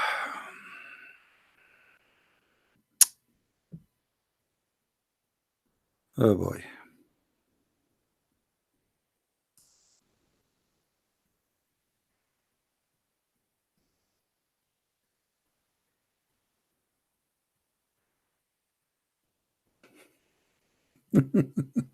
Anyway, guys, I have to go really. I got to do some shopping. My fridge is out of, I have no food left. And Jibreel did not bring me any pizza. And you know, we are not like Muslims. Allah, he sent food for Muslims just by praying to Allah. There's a guy, if you remember him, and now he left Islam. He used to call himself convert to Islam, and now he called himself don't convert to Islam. His name is Brother Ishmael. I don't know, for some reason when somebody convert to Islam, he turned into a fool. But thanks to God, now he repent and he is back to his mind, and now he is fighting Islam. He made a video a long time ago saying he wanna, like, you know, he's trying to convert people to Islam, and he come with the story as the following. We Muslims, answer me. Come on, I'm talking right now. You're stupid, really. I mean, what's wrong with you? When I ask you to call me, you don't call. What a donkey. So he made a story, and he said, each time I go to the grocery store, as an example, there's miracles Allah he did. As an example, each time I go to the grocery store, and then I go to the cashier machine, and then suddenly I remember I forgot my wallet. And the bill I have to pay, as an example, $7.11. And then I say Allah, Allah, Allah, and then I put my hand in my pocket and I found exactly the exact amount of $7.11.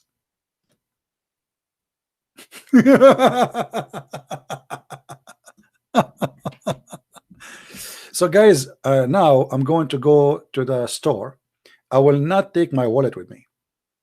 When I arrive to the cashier, I will say Allah, Allah, Allah, and he will put exactly the amount I need to pay my bill.